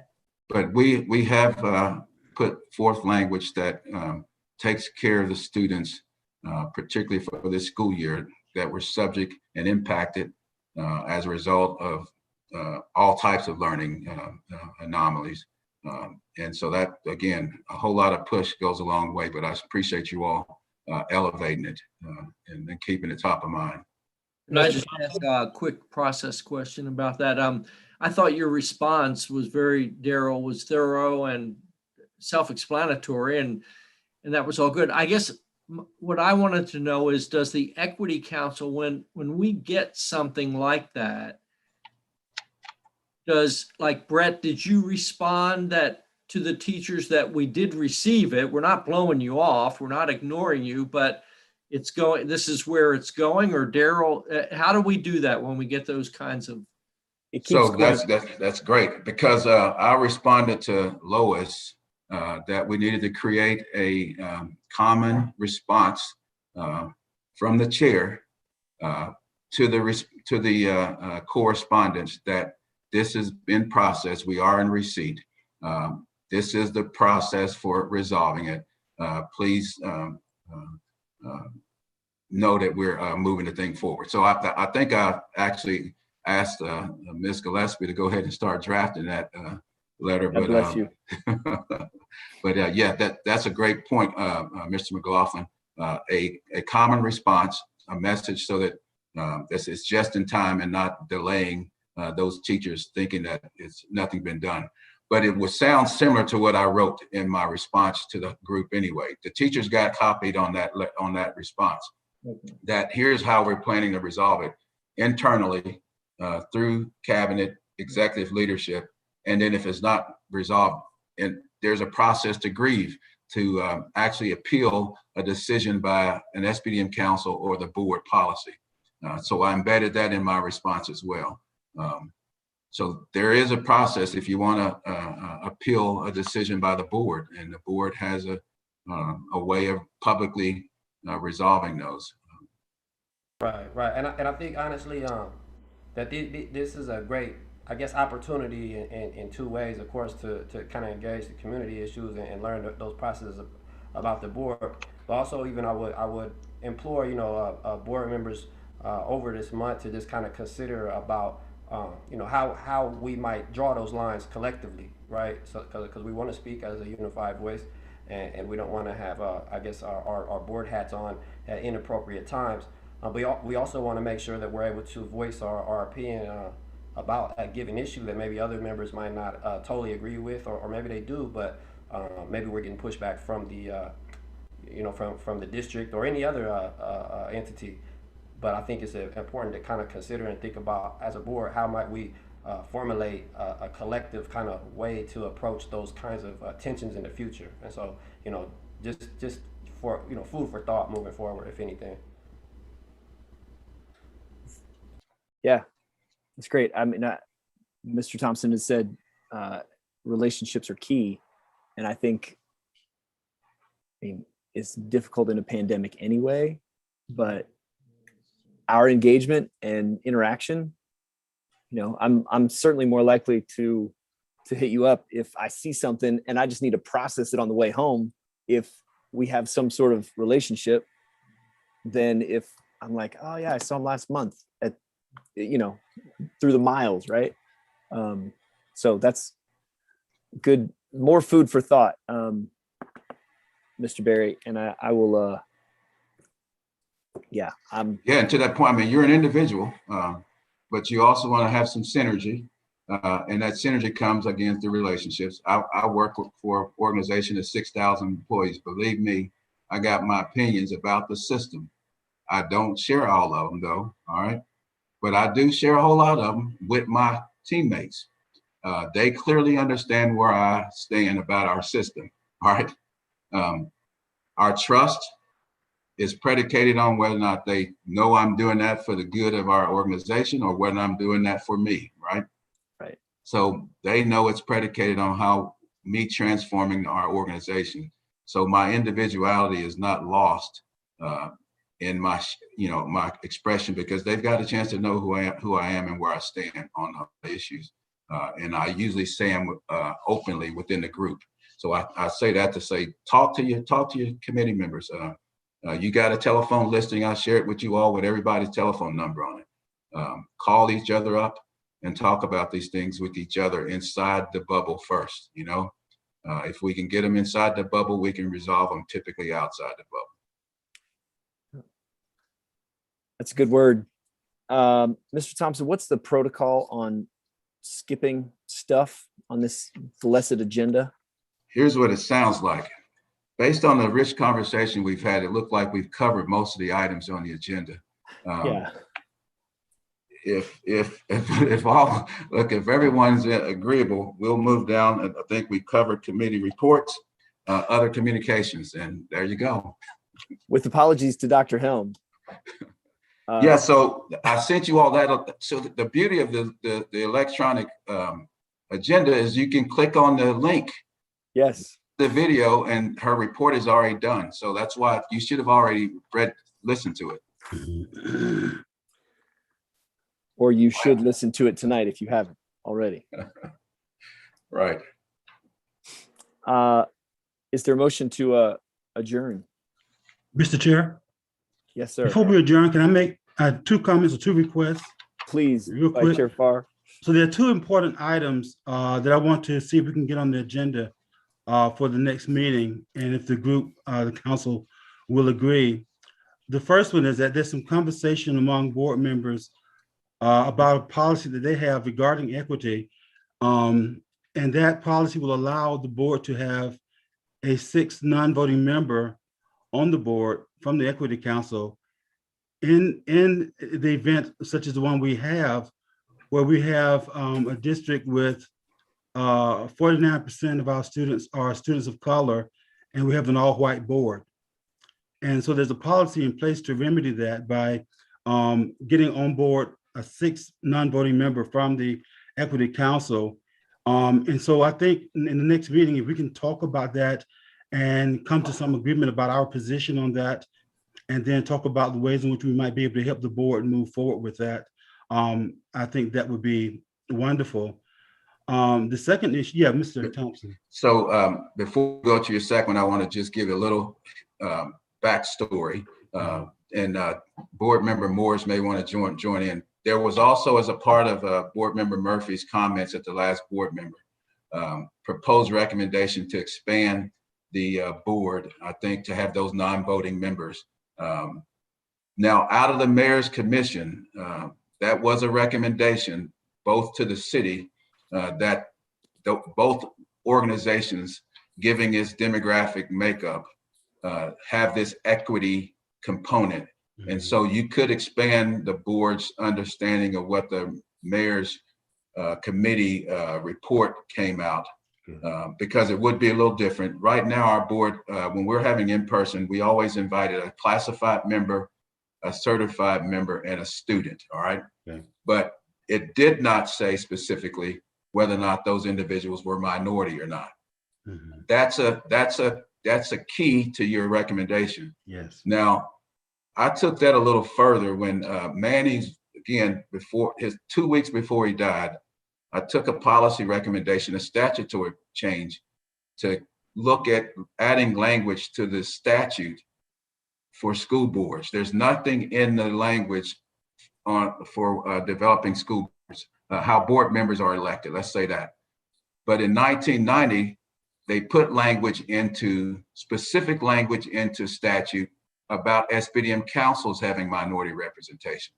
And that's in that 16345 language again.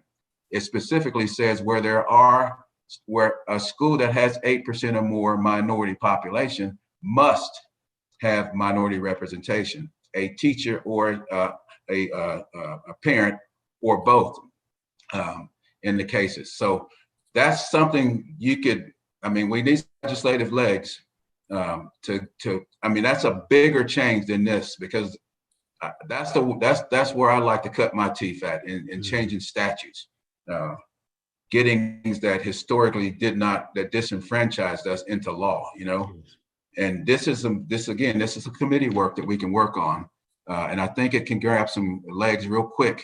But we could start with the board having those ex officio members. But what we really want to do is move into the statute and have that statute change that has intentional language about minority representation.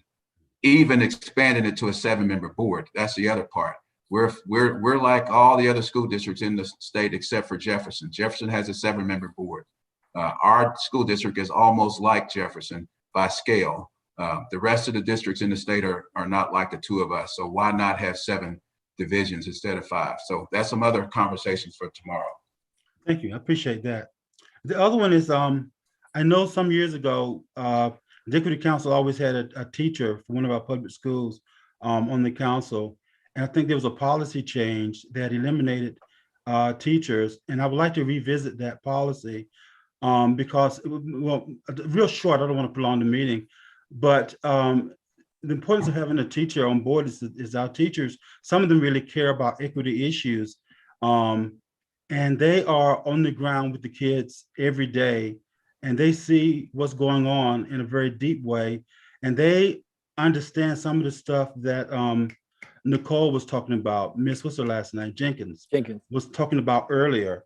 And they can sort of bring some insight to some of those structural issues in the classroom, in the school, in ways that others of us probably can't. So I want to revisit that policy next time. If the board will agree for us to maybe discuss those two issues next time. Yeah, those two, Okay. that was another one that the board agreed, and we can talk about it on the agenda later because of the conflict of interest, particularly when school councils are elected officials within the schools, and teachers are represented by statute on those councils through their representation, and their voice is actually heard right there at the school site. So we'll talk, we can expand that conversation more, but there was a lot of validity around justifying why this being a community-based group, which really shifting, and I hate to go any deeper into it, you would be outnumbered, I promise you, by the number of people on this council, because there's 6,000 plus school employees to fill your seats, 11 of you. So give thought for that when you sleep on that tonight, all right? But we'll talk about it more because they do have a lot more voice, which means they also have a lot more votes, which we were trying to do is get more of your voice out of the community in this group, because their voice is heard through every one of our SPDM councils. I have all, that's 400 and something of them that I train every year, 400 plus. There's 11 of you. So. Mr. Thompson, was there a student representative at some point? On the Equity Council? No, not to my knowledge. I've never had that representation in the group. I'll have to go back and look at some of the old records, but I haven't. The composition did not include. It will be interesting to consider, I think, at some point. Right. Yeah. And to that point, as we were talking about the what's the system that's used? I apologize. Life or two-way? Let's talk. Let's talk. Right? Whatever. How the frequency and the familiarity of a student body with that system to make a complaint or to share something that's wrong. Like if it's in the counselor's office, but you have to go past, who knows, all the barriers to making that easily known to students. Anyway. So a lot of it is process again. And you want most of the time I get stuff, I redirect it back. It's like I will get a call from a parent perhaps that says, my child's teacher was reading To Kill a Mockingbird and said the N-word 100 times, right? So I'm like, I want to complain to the school board. I'm like, have you talked with your school teacher yet? No, because she wouldn't talk to me. Okay, have you talked to your principal yet? No, she wouldn't talk to me. Have you asked to be on your school-based decision-making council's agenda? All right. So you have to process this stuff. And once you go through that process, if it's not resolved, then you go through the appeal process. That's when I get involved and I get you in front of the board and you get a chance to challenge why that literature is still a part of schools. And you say it loud and you justify your cause, and the board then makes a recommendation and changes policy, right? Similarly, with student voice, it's so again, we could do a whole probably 2-hour work session on this representation piece and voice and how do you actually get heard. I would encourage you to play both, do a T-chart and this is a small group that doesn't have a whole lot of time to get a whole lot done. And Mr. McLaughlin is a retired teacher. We've had a retired administrator. And so the voice of the teacher is not lost from this group, because those individuals actually typically come back and participate through their voice using their now freedom. All right. There's a lot that comes with coming to the school board using this platform to complain about something happening in your school, particularly when it comes to shared accountability and the spotlight. So you've got to be pretty impeccable to sit on a body like this, complaining about inequities in the system that you work for. So think about those plays, what I'm giving you on why that piece, that person in their active state doesn't do this group all the greatness that it seems, because there are some challenges that those individuals face from a conflict of interest.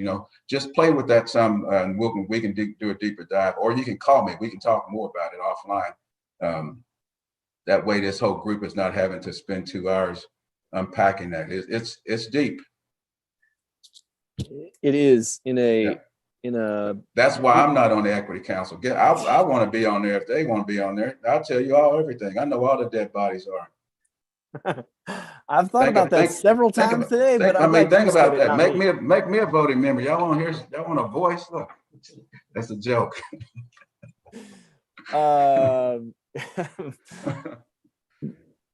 Thank you, Dr. Farr. I appreciate that. Hey, let me give you a number, Dr. Farr. I got yours. I'll text you, and we'll talk. Anybody else want to do a conference call with? As long as it's not 6 of us, it's not a serial meeting. All right. Oh yeah. The work session. Mr. Thompson, please. All right, we'll get together and talk about it. All right. Thank you.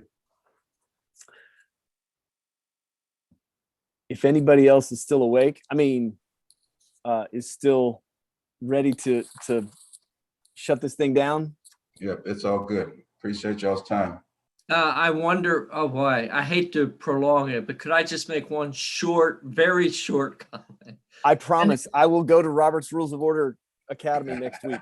Okay. Go ahead, Mr. McLaughlin. No, I just, and this is just coming from me, because obviously I don't, I'm not speaking for the council, but I want Daryl and the board members and the district staff to know that from a distance, and it is a distance, I am absolutely amazed at how you are dealing with this tragedy in our community, in our state, the pandemic. I'm overwhelmed at the focus on kids, and I'm just so pleased with that. And I might also mention, and everyone knows this, that adults of color are disproportionately impacted negatively by this. So that means children of color are. And so again, from a distance, I have no inside workings at all. I just know that from what I see and read, it is very, very impressive, and I thank you. And one quick anecdote, principal at Picadome, the week before last when it was snowing, she's out there shoveling snow so that her teachers can get in the building to get ready for those little babies to come back, K through 2. Myron Thompson, district employee, is driving down Harrodsburg Road. He sees the principal shoveling snow. He stops his car, asks her what she is doing. She explains. He says, "You go in, take care of the teachers. I will shovel the snow." Now, that is a tribute to all of the district leaders in Fayette County schools. And if you don't think the teacher who told me about that was impressed, they were blown away by both their principal and by Mr. Thompson. So I just wanted to say thank you to the district. Amen. Amen. And keep going, Jennifer. I forget her last name, but she's Hutchinson. Ms. Hutchinson, yes. Doesn't surprise me. No. And that's the beauty of, I mean, we talk about neighborhood policing. Yes. Like, if you live in the neighborhood, she walked to school. She lives around the corner, right? So, yeah, lots of good there. Thank you for that anecdote, Mr. McLaughlin. Sure. To not prolong this any further, can I get a motion to shut it down, please? I make a motion to shut it down. I second. All in favor? Yes. 8:55. Mr. Thompson, we got out under 9. Woo-hoo. Look, it's great conversation, man. This is it's iron sharpens iron, and I think the more we do this, the more efficient we get. Can't cut it. It's hard to cut it off when you're making yourself better at what you do. So we'll get there. We'll get there. Thank you. Appreciate your leadership and help and assistance, as well as the rest of these squares, rectangles.